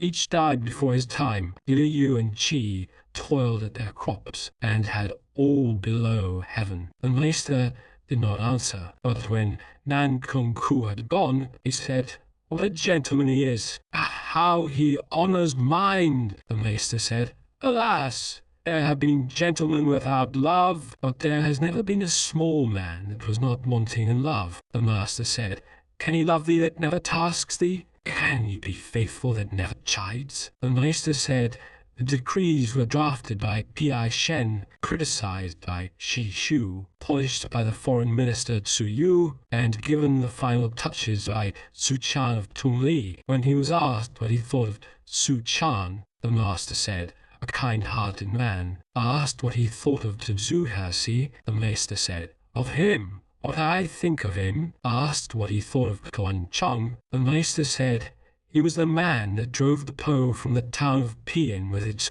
300 households to end his days on coarse rice. Without his muttering a word, the master said, not to grumble at being poor is hard, not to be proud of wealth is easy. The master said, Meng Kung chose more than fit to be steward of Kr Wei, but he could not be minister of Tang or Seer. Did Zulu asked what would make a full-grown man? The master said, the wisdom of Sang Wu Chung. Kung Chou's lack of greed, Chuang of Pian's boldness, and the skill of Jan Qiu, graced by courtesy and music, might make a full-grown man. But now, he said, who asks the like of a full-grown man? He that in sight of gain thinks of right, who when danger looms takes his life, who, though the bond be old, does not forget what he has been saying all his life, might make a full-grown man. Speaking of Kung Shu Wen, the master said to Kung, Ming Chia, is it true that thy master does not speak, nor laugh, nor take a gift? Kung Ming Chia answered, and that is saying too much. My master only speaks when the time comes, so no one tires of his speaking. He only laughs when he is merry, so no one tires of his laughter. He only takes when it is right to take, so no one tires of his taking. It may be so, said the master. But is it? The master said, when he held Fang and asked Lu to appoint an heir. Oh, Sang Wucheng said he was not forcing his lord. I do not believe it. The master said Duke Wen of Qin was deep but dishonest. Duke Huan of Ichi was honest but shallow. Su Lu said, when Duke Huan slew the young Duke Xiu, and Xiao Hu died with him, but Quan Chung did not. Was not this want of love? The master said Duke Huan gathered the great vassals round him, not by chariots of war, but through the might of Quan Chung. What can love do more? What can love do more? Did Zhu Kang said when Duke Huan slew the young Duke Xiu, and Quan Chung could not face death, and even became his minister. Surely he showed want of love. The master said, by Quan Chung helping Duke Huan to put down the great vassals and make all below heaven one, the men have fared the better from that day to this. But for Quan Chung, our hair would hang down our backs and our coats would button to the left. Or should he, like the pumpkin and his lass, their troth to keep, have drowned in a ditch unknown to anyone? And Minister Haisien, who had been steward to Kong, Chu Wen, went to audience of the Duke together with Wen. When the master heard of it, he said, he is rightly called Wen. The master spake of Ling Duke of Wei's contempt for the Wei. Ed Kang said, if this be so, how does he escape ruin? Confucius answered, with Chung Shu Yu in charge of the guests, the reader too in charge of the ancestral temple, and Wang, Sun Chia in charge of the troops. How should he come to ruin? The master said, when words are unblushing, they are hard to make good. Li Chen Cheng murdered Duke Xian. Confucius bathed and went to court and told Duke Ai, saying, Shen Heng has murdered his lord. Pray, punish him. The Duke said, tell the three chiefs. Confucius said, as I follow in the wake of the ministers, I dared not leave this untold. But the Lord says that he tell the three chiefs. He told the three chiefs. It did no good. Confucius said, as I follow in the wake of the ministers, I dared not leave this untold. Did Zulu asked how to serve a lord? The master said, now cheat him. Stand up to him. The master said, the gentleman's life leads upwards. The small man's life leads down. The master said, the men of old learned for their own sake. Today, men learn for show. H.U. He sent a man to Confucius. As they sat together, Confucius asked him, what does your master do? He answered, my master wishes to make his faults fewer, but cannot. When the messenger had left, the master said, a messenger indeed. The master said, when not in office, discussed not policy. Li Teng, Su said, even in his thoughts, a gentleman does not outstep his place. The master said, the gentleman is shamefast of speech. His deeds go further. The master said, in the way of the gentleman there are three things that I cannot achieve. Love is never troubled. Wisdom has no doubts. Courage is without fear. That is what you say, sir, said Zhu Kong. Zhu Kong would liken this man to that. The master said, what talents Zhu has? Now I have no time for this. The master said, sorrow not at being unknown. Sorrow for thine own shortcomings. The master said, not to expect to be cheated, nor to look for falsehood, and yet to see them coming. It shows worth in a man. Only Shang Mao said to Confucius, how dost thou still find roosts to roost on, H.U., unless by wagging a glib tongue? Confucius answered, I dare not wag a glib tongue, but I hate stubbornness. The master said, a steed is not praised for his strength, but praised for his mettle. One said, to mete out good for evil. How with that? And how would you meet good? Said the master. Meet evil with justice. Meet good with good. The master said, alas, no man knows me. The Zhu Kong said, why do you say, sir, that no man knows you? The master said, never murmuring against heaven, nor finding fault with men, learning from the lowest, cleaving the heights. I am known but to one, but to heaven. Liao, the duke's uncle, spake ill of Su to Chisun. Did Su Fu Chen told this to Confucius, saying, My master's mind is surely being led astray by the Duke's uncle, but I have still the strength to expose his body in the marketplace. The maester said, if the way is to be kept, that is the bidding, and if the way is to be lost, this is the bidding. What can the Duke's uncle do against the bidding? The master said, men of worth flee the world. The next best flee the land. Then come those that go at a look. Then those that go at words. The master said, 7 men did so. To Zu spent a night at Shi. Men, the gatekeeper asked him, whence comest thou? But from Confucius, answered Zulu.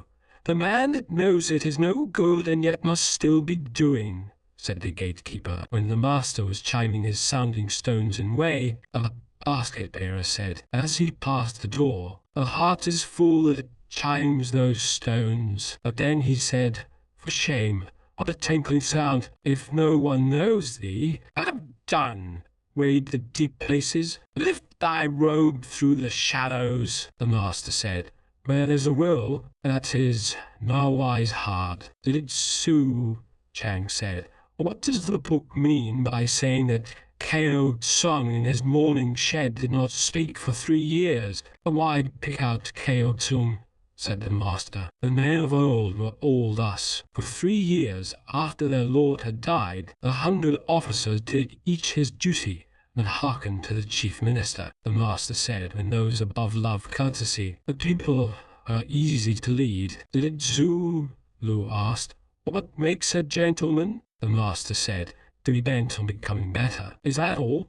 Said Zulu. By becoming better to bring peace to men. And is that all? By becoming better to bring peace to all men, said the master. Even Yale and Shun were still struggling to become better, and so bring peace to all men. Yuan Jiang awaited the master, squatting, unruly when young, unmentioned as man, undying when old, spells good for nothing, said the master, and he hit him on the leg with his staff. When a lad from the village of Chua was made messenger, someone asked, saying, is it because he is doing well? The maester said, I have seen him sitting in a man's seat, and seen him walking abreast of his elders. He does not try to do well. He wishes to be quickly grown up. Book 15. Ling, Duke of Wei, asked Confucius about the line of battle. Confucius answered, of the ritual of dish and platter I have heard somewhat. I have not learnt warfare. He left the next day. In Chen grain ran out. His followers were too ill to rise. Sulu showed that he was put out. As a gentleman to face want too, he said. Gentlemen have indeed to face want, said the master. The small man, when he is in want, runs to excess, the master said. So dost thou not take me for a man that has learnt much and taught it over? Yes, he answered. Is it not so? No, said the master. I string all into one, the master said. You have few men know great-heartedness, the master said. To rule doing nothing was what Shun did. What is there to do? Self-respect and to set the face to rule is all. Su Chang asked how to get on. The master said, be faithful and true of word, plain and lowly in thy walk. Thou wilt get on even in tribal lands. If thy words be not faithful and true, thy walk not plain and lowly, wilt thou get on even in thine own town? Standing, see these words ranged before thee. Driving, see them written upon the yoke. Then thou wilt get on. Su Chang wrote them on his girdle. The master said, straight indeed was their story in you, like an arrow whilst the land kept away, and like an arrow when it lost the way. What a gentleman was Chu Pu Yu! Whilst the land kept away he took office, and when the land had lost the way, he rolled himself up in thought. The master said, not to speak to him that has ears to hear is to spill the man. To speak to a man without ears to hear is to spill thy words. Wisdom spills neither man nor words. The master said, a high will or a loving heart will not seek life at cost of love. To fulfill love, it will kill the body. Su Kong asked how to attain to love. The master said, a workman bent on good work must first sharpen his tools. In the land that is thy home, serve those that are worthy among the great, and make friends with loving knights. Yan Yuan asked how to rule a kingdom. The master said, follow the Hesea seasons, drive in the chariot of Yin, wear the headdress of Chu, take from music a shao and its dance. Banish the strains of Cheng and flee men that are glib. For the strains of Cheng are wanton, and glib speakers are dangerous. The master said, without thought for far-off things, there shall be trouble near at hand. The master said, all is ended.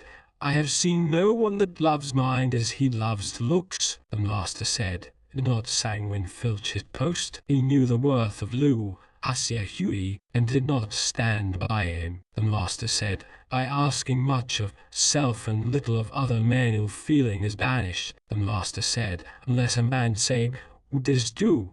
Would that do? I can do nothing for him. The master said, and all day long there is no talk of right, and little whiles find favour, the company is in hard case. The master said, right is the stuff of which a gentleman is made, done with courtesy, spoken with humility, rounded with truth. Right makes a gentleman. The master said, its shortcomings trouble a gentleman.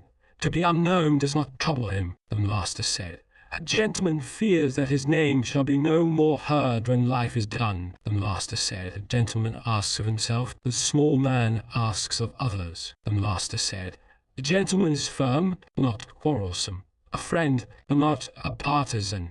The master said, a gentleman does not praise a man for his words, nor spurn the speech for the man. Su Kung said, is there one word by which we may walk till life ends? The master said, fellow, feeling perhaps.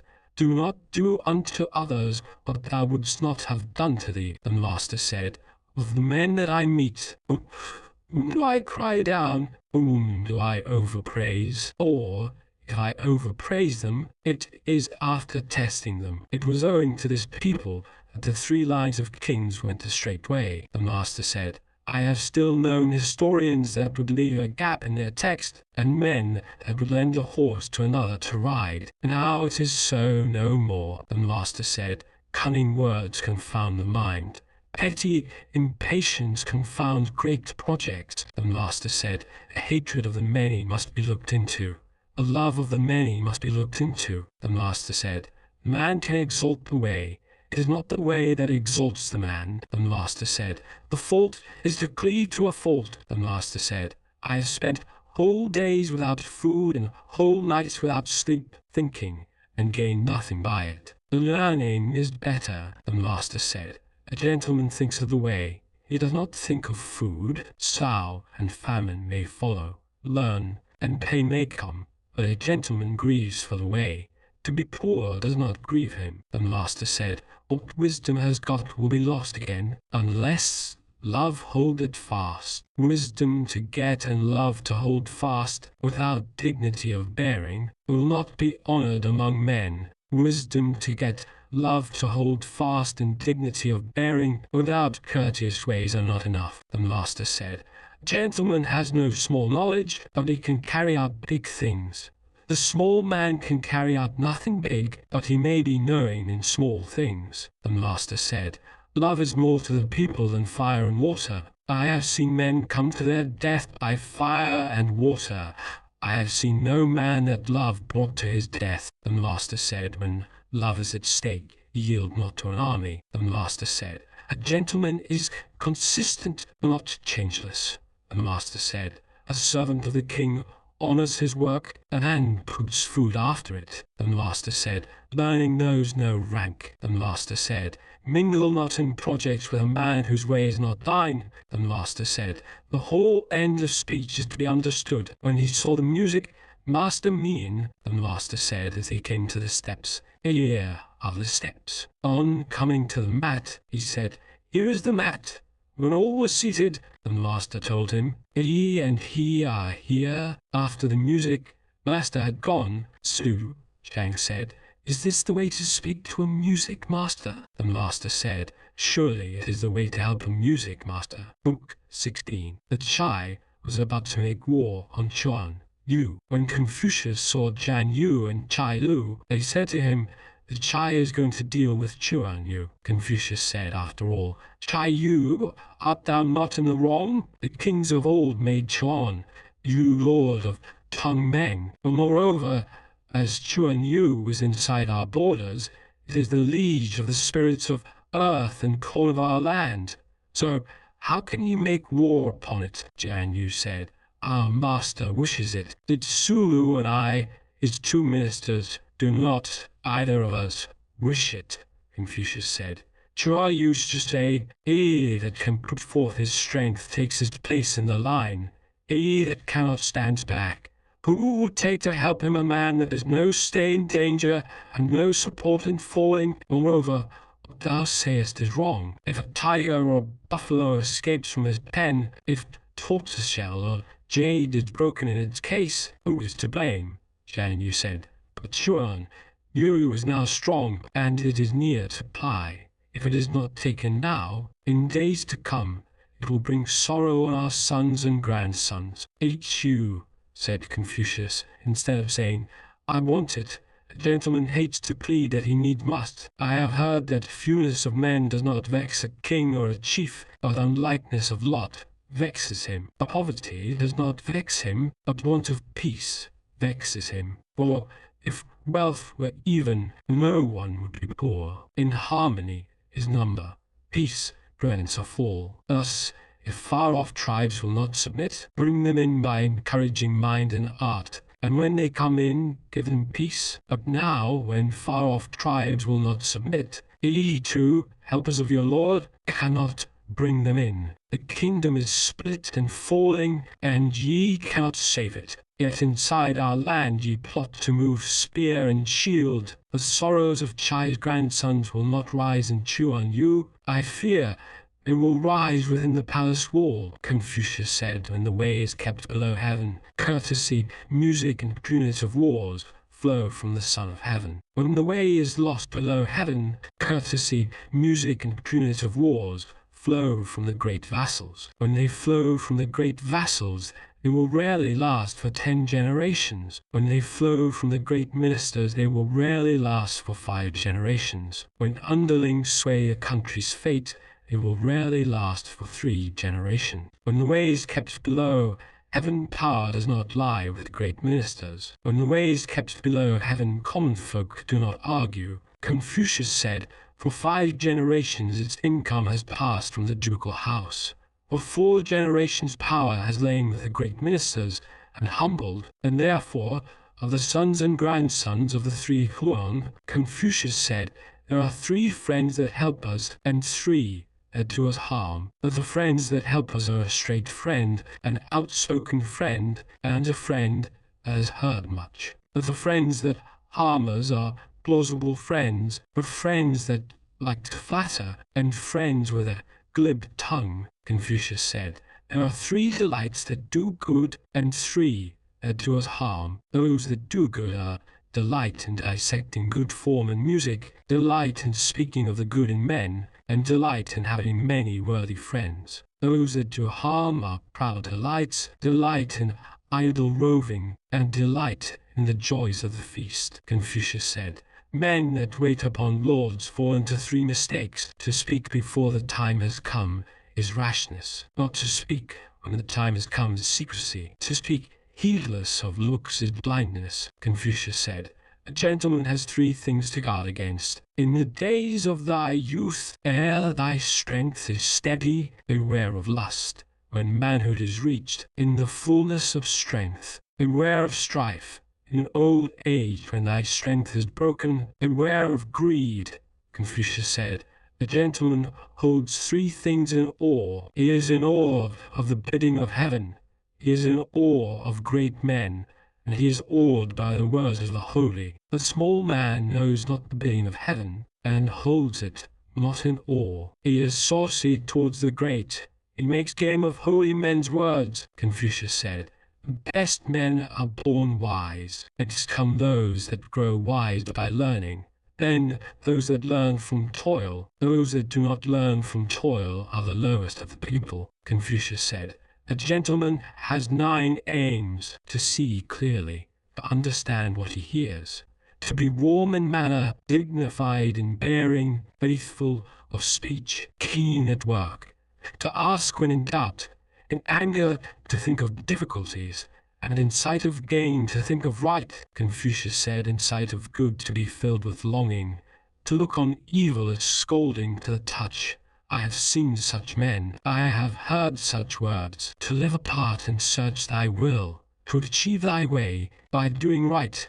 I have heard these words, but I have seen no such men. Qing, Duke of Qi, had 1,000 teams of horses, but the people, on his death day, found no good in him to praise. Pu, Yi, and Shu, Shi starved at the foot of Shouyang, and to this day the people still praise them. Is not this the clue to that? Chen Kang asked Pu Yu. Apart from us, have you heard anything? Sir, he answered, no.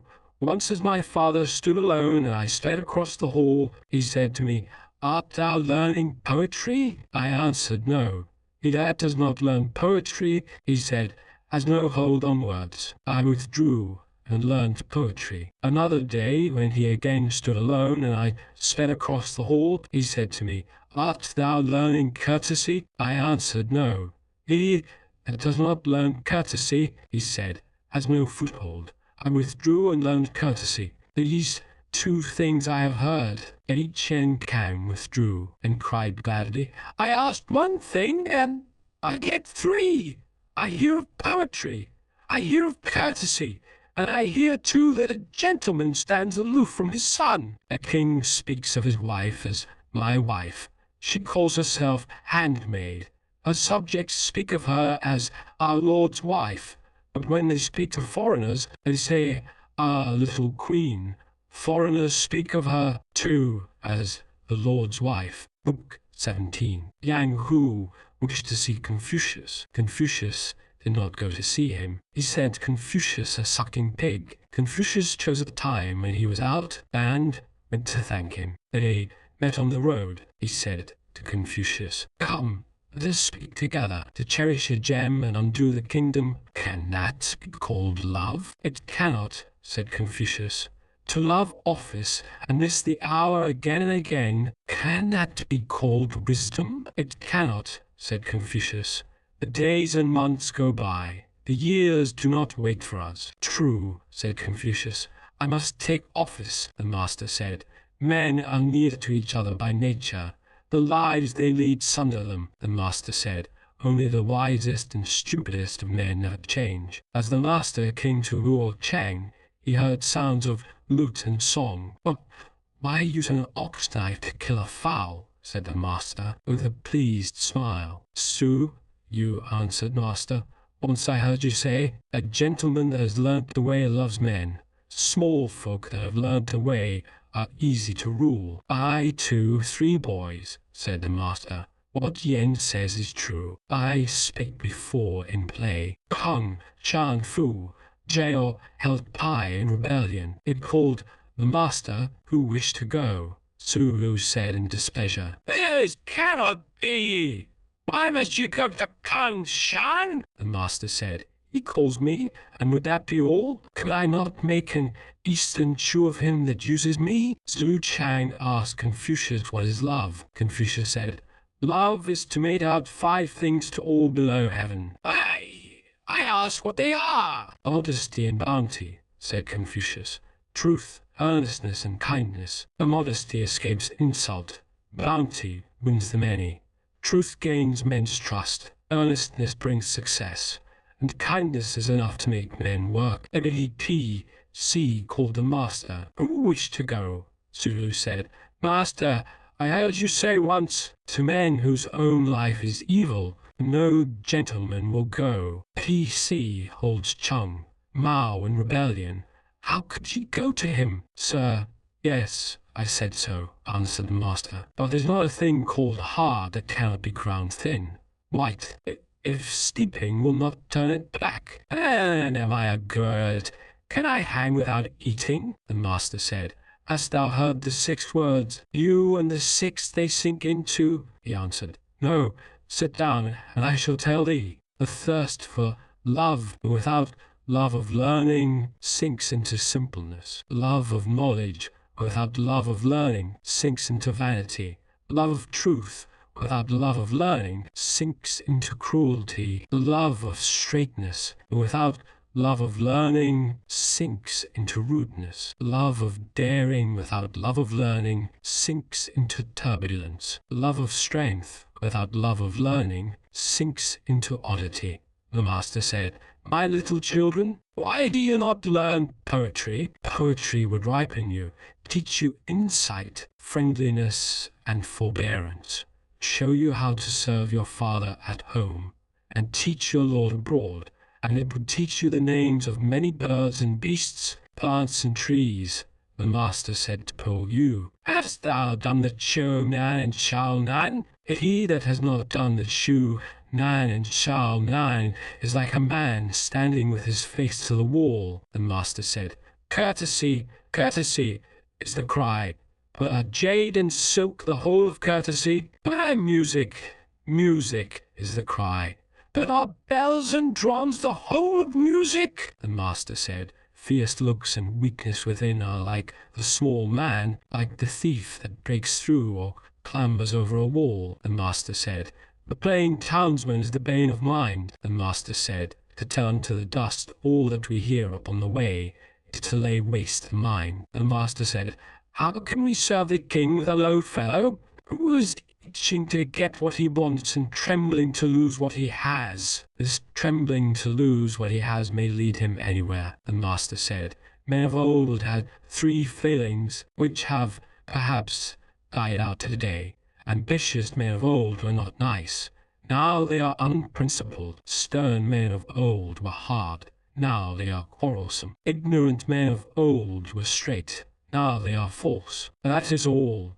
The master said, "Smooth words and fawning looks are seldom found with love." The master said, "I hate the ousting of scarlet by purple. I hate the strains of Chen, confounders of sweet music. I hate a sharp tongue, the ruin of kingdom and home." The master said, "I wish no word was spoken." Zhu Kong said, "Sir, if you said no word, what could your little children write?" The master said, "What are the words of heaven? The 4 seasons pass, 100 things bear life. What are the words of heaven?" Did Zhu Pei wish to see Confucius? Confucius pleaded sickness. But as the messenger left his door, he took a lute and sang, so the messenger should hear. Sei asked about mourning for 3 years. It thought that one was enough. If for 3 years gentlemen forsake courtesy, courtesy must suffer. If for 3 years they forsake music, music must decay.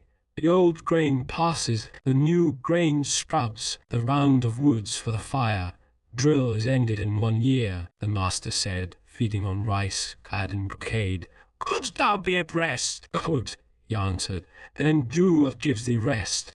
But a gentleman, when he is mourning, has no taste for sweets and no ear for music. He cannot rest in his home, so he gives these up. And now they give thee rest, then keep them. After Tsai Wu had gone, the master said, "Yu's want of love. At the age of 3, a child first leaves the arms of his father and mother, and mourning lasts for 3 years everywhere below heaven." But did you have for 3 years the love of his father and mother? The master said, "It is hard indeed when a man eats his fill all day and has nothing to task the mind. Could he not play at checkers? Even that were better." "Su," Lu said, "do gentlemen honor daring? They put right higher," said the master. "Would daring in no sense of right gentlemen turn rebels and small men turn robbers?" Su Kong said, "Do gentlemen hate too?" "They do," said the master.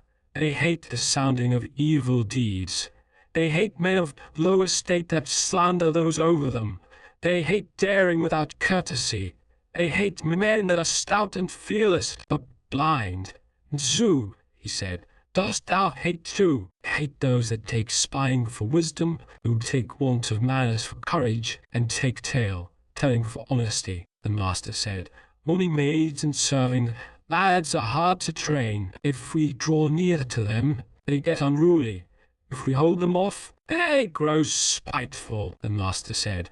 When a man of 40 is hated, he will be so to the end. Book 18. The Lord of Wei left. The Lord of Chai was made a slave. Dai Khan spake out and died. Confucius said 3 of the yin had love. Whilst Lu Xiahai was chief knight, he was dismissed thrice. Yen said, Is it not yet time to leave? Sir, he answered, if I serve men the straight way, where can I go without being dismissed thrice? If I am to serve men the crooked way, why should I leave the land of my father and mother? Speaking of how to treat Confucius, Cheng, Duke of Qi, said, I cannot treat him as I do the Chai. I put him between Shai and Meng. I'm old, he said. I cannot use him. Confucius left. The men of Chai sent a gift of music girls. Chai Huan accepted them, and for 3 days no court was held. Confucius left. Shi Yu, the mad head of Chu, as he passed Confucius, sang Phoenix, bright Phoenix, thy glory is ended. Think of tomorrow. The past can't be mended. Up and away. The court is today with danger attended. Confucius alighted, for he wished to speak with him, but he hurried away, and he could not speak with him. Chang, Chu, and Chi, Ni were working in the fields. As Confucius passed them, he sent Zulu to ask the ford. Chang, Chu said, who is that holding the reins? He is King Chiyu, said Zulu. Is he Kong Chiu of Lu? Yes, said Zulu. He knows the ford, said Chang. True, Zulu asked Chang. Nay, who are you, sir? He answered. I'm Chong Yu, the disciple of Kong Chiu of Lu. Yes, he answered. All below heaven is seething and boiling, said Chi. Ni, who can change it? How much better would it be to follow a knight that flees the world than to follow a knight that flees persons? And he went on hoeing without stop. Zulu went and told the master, whose face fell. Can I herd with birds and beasts? He said. But these men can I take as fellows? And if the way were kept by all below heaven, I should not need to change them. Zulu, who was following behind, met an old man carrying a basket on his staff. Zulu asked him, Have you seen the master? Sir, the old man answered, thy 4 limbs are idle. Thou canst not sort the 5 seeds. Who is thy master? And he planted his staff and weeded. Zulu stood and bowed. He kept Zulu for the night, killed a fowl, made millet, gave them him to eat, and presented his 2 sons. Zulu left the next day and told the master. The maester said, He is in hiding. He sent Zulu back to see him, but when he arrived he had gone. Zulu said, Not to take office is not right. If the ties of old and young cannot be thrown off, how can he throw off the liege's duty to his lord? He wishes to keep his life clean, but he is unsettling the bonds between men. To discharge that duty a gentleman takes office, though he knows beforehand that the way will not be kept. Po, Yi, Shu, Shi, Yu, Chang, Yai, Yu, Chu, Chang, Lu, Hasia Hui and Shia Lin were men that hid from the world, the master said. Po Yi and Shu, it did not bend the will or shame the body. We must say that Lu, Hasia Hui and Shao Lion bent the will and shamed the body. Their words hit man's duty, their deeds hit our hopes. This we can say and no more. We may say that Yu Chang and Yi lived hidden, but were free of speech. Their lives were clean, their retreat was well weighed. But I am unlike all of them. There is nothing I must or must not do. Chai, the great music master, went to Chi. Kan, the conductor at the 2nd meal, went to Chu. Liao, the conductor at the 3rd meal, went to Tezai. Chu, the conductor at the 4th meal, went to Chin. The drum master Fang. Shu crossed the river. The tambourine master who crossed the Han. Yang, the 2nd bandmaster, and Siang, who played the sounding stones, crossed the sea. The Duke of Chu, said to the Duke of Lu, "A gentleman does not forsake kinsmen, nor offend his great lieges by not using them. He will not cast off an old friend unless he have big cause. He does not ask everything of anyone." Cho had 8 knights, Po Ta and Po Ku, Chung Tu and Chung Hu, Shu Ya and Shu Hasia, Chi, Sui, and Chai Kuo. Book 19. Su Chang said, "A knight that stakes his life when he sees danger, who in sight of gain thinks of right, and whose thoughts are reverent at worship, and sad when he is in mourning, will do." Su Sia said, "Goodness clutched too narrowly. A belief in the way which is not honest, can they be said to be?" Said not to be? The disciples of Su Sia asked Su Chang whom we should choose as our companions. Su Chang said, "What does Su Sia say?" And they answered, "Su, the sire says, if the men be well for thee, go with them. If they be not well, post them off." Su Chang said, "This is not the same as what I heard. A gentleman honors worth and bears with the many. He applauds goodness and pities weakness. If I were a man of great worth, what could I not bear with in others? If I am without worth, the men will push me off. Why should I push other men off?" Su Sia said, "Though there must be things worth seeing along small ways, a gentleman does not follow them for fear of being left at last in the mire." Su Sia said, "He that each day remembers his failings and each month forgets nothing, one may be said to love learning indeed." That Su Sia said, "By wide learning and singleness of will, by keen questions and home thinking we reach love." That Su Sia said, "To master 100 trades, apprentices work in a shop. By learning, a gentleman finds his way." Su Sia said, "The small man must always gloss his faults." Su Sia said, "A gentleman changes thrice. Looking up to him, he seems stern. As we draw near, he warms, but his speech, when we hear it, is sharp." Su Sia said, "Until they trust him, a gentleman lays no burdens on his people. If they do not trust him, they will think it cruel. Until they trust him, he does not chide them. Unless they trust him, it will seem fault-finding." Su Sia said, "If we keep within the bound of honor, we can step to and fro through propriety." Did he do?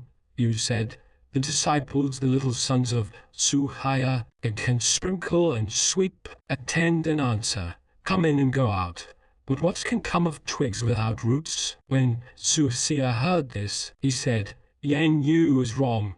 If we teach one thing in the way of a gentleman first, shall we tire before reaching the next? Thus plants and trees differ in size. Should the way of a gentleman bewilder him, to learn it first and last, none but the holy are fit." Did he? Su Sia said, "A servant of the crown should give his spare strength to learning. With his spare strength, a scholar should serve the crown." Su, you said, "Mourning should stretch to grief, and stop there." Su, you said, "Our friend Chang can do hard things, but love is not yet his." Sang, Su said, "Chang is so spacious, so lordly, and at his side it is hard to do what love bids." Sang, Su said, "I have heard the master say, a man never shows what is in him unless it be in mourning those dear to him." Sang, Su said, "I have heard the master say, in all else we may be as good a son as Meng Shuang, but in not changing his father's ministers,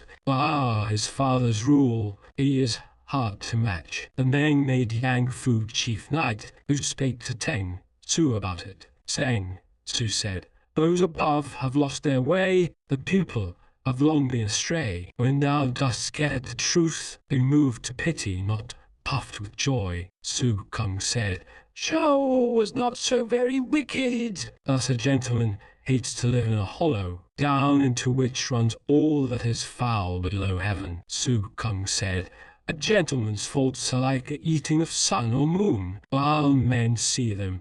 When he mends, all men look up to him." Kung, son Chao of Wei, asked Su Kung, "From whom did Chung Ni learn?" Su Kung said, "The way of Wen and Wu has not fallen into ruin. It lives in men.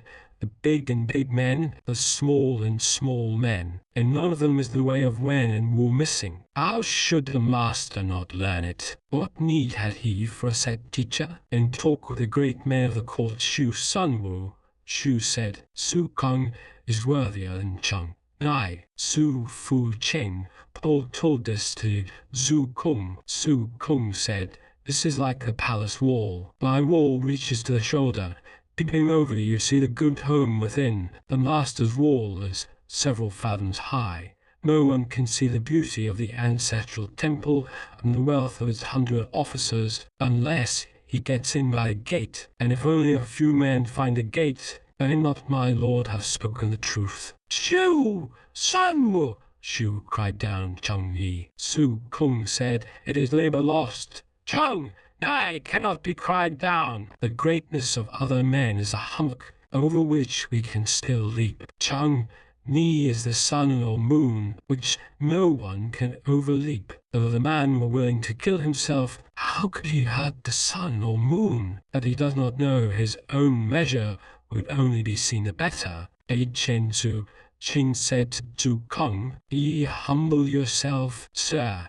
In what is Chung Ni your better? Su Kung said, by one word a gentleman shows wisdom, by one word want of wisdom, for words must not be lightly spoken, and no one can come up to the master, as heaven is not to be climbed by steps. If the master had power in a kingdom or a clan, the saying would come true, what he sets up stands. He shows the way and men go it. He brings peace and they come, he stirs them, and they are at one. Honored in life, he is mourned when dead. Who can come up to him? Book 20. Yao Yu said, hail to thee, Shun! Account that heaven is telling falls on thee. Keep true hold of the center. If there be stress or want within the four seas, the gift of heaven will pass forever. Shun laid the same commands on you. Tang said, I, thy little child Lai, dare to offer this black steer, and dare to proclaim before thee, Almighty Lord, that I dare not forgive sin, nor keep down thy ministers. Search them, O Lord, in thine heart. If our life be sinful, visit it not upon the 10,000 homesteads. If the 10,000 homesteads sin, the sin is on our head. Chu bestowed great gifts, and good men grew rich. Loving hearts are better than near kinsmen. All the people blame no one but me. He saw to weights and measures, revised the laws, and brought back broken officers. Order reigned everywhere. He revived ruined kingdoms and restored fiefs that had fallen in. All hearts below heaven turned to him. The people's food, burials, and worship made most with him. His bounty gained the many. His truth won the people's trust. His earnestness brought success. His justice made men glad. Su Chang asked Confucius, how should men be governed? The master said, to govern men we must honor 5 fair things and spurn 4 evil things. Su Chang said, what are the 5 fair things? The master said, a gentleman is kind but not wasteful. He burdens but he does not embitter. He is covetous but not greedy. High-minded but not proud. Stern but not fierce. Su Chang said, what is meant by kindness without waste? The master said, to further what furthers the people is not that kindness without waste. If burdens be salted to strength, who will grumble? To covet love and get love, is that greed? Few or many, small or great, all is one to a gentleman. He dares not slight any man. Is not this to be high-minded but not proud? A gentleman straightens his robe and cap, man settles his look. He is severe, and men look up to him with awe. Is not this to be stern but not fierce? Su Chang said, what are the 4 evil things? The master said, to leave untaught and then kill is cruelty. Not to give warning and to expect things to be done is tyranny. To give careless orders and be strict when the day comes is robbery. To be stingy in rewarding men is littleness. The master said, he that does not know the bidding cannot be a gentleman. Not to know good form is to have no foothold. Not to know words is to know nothing.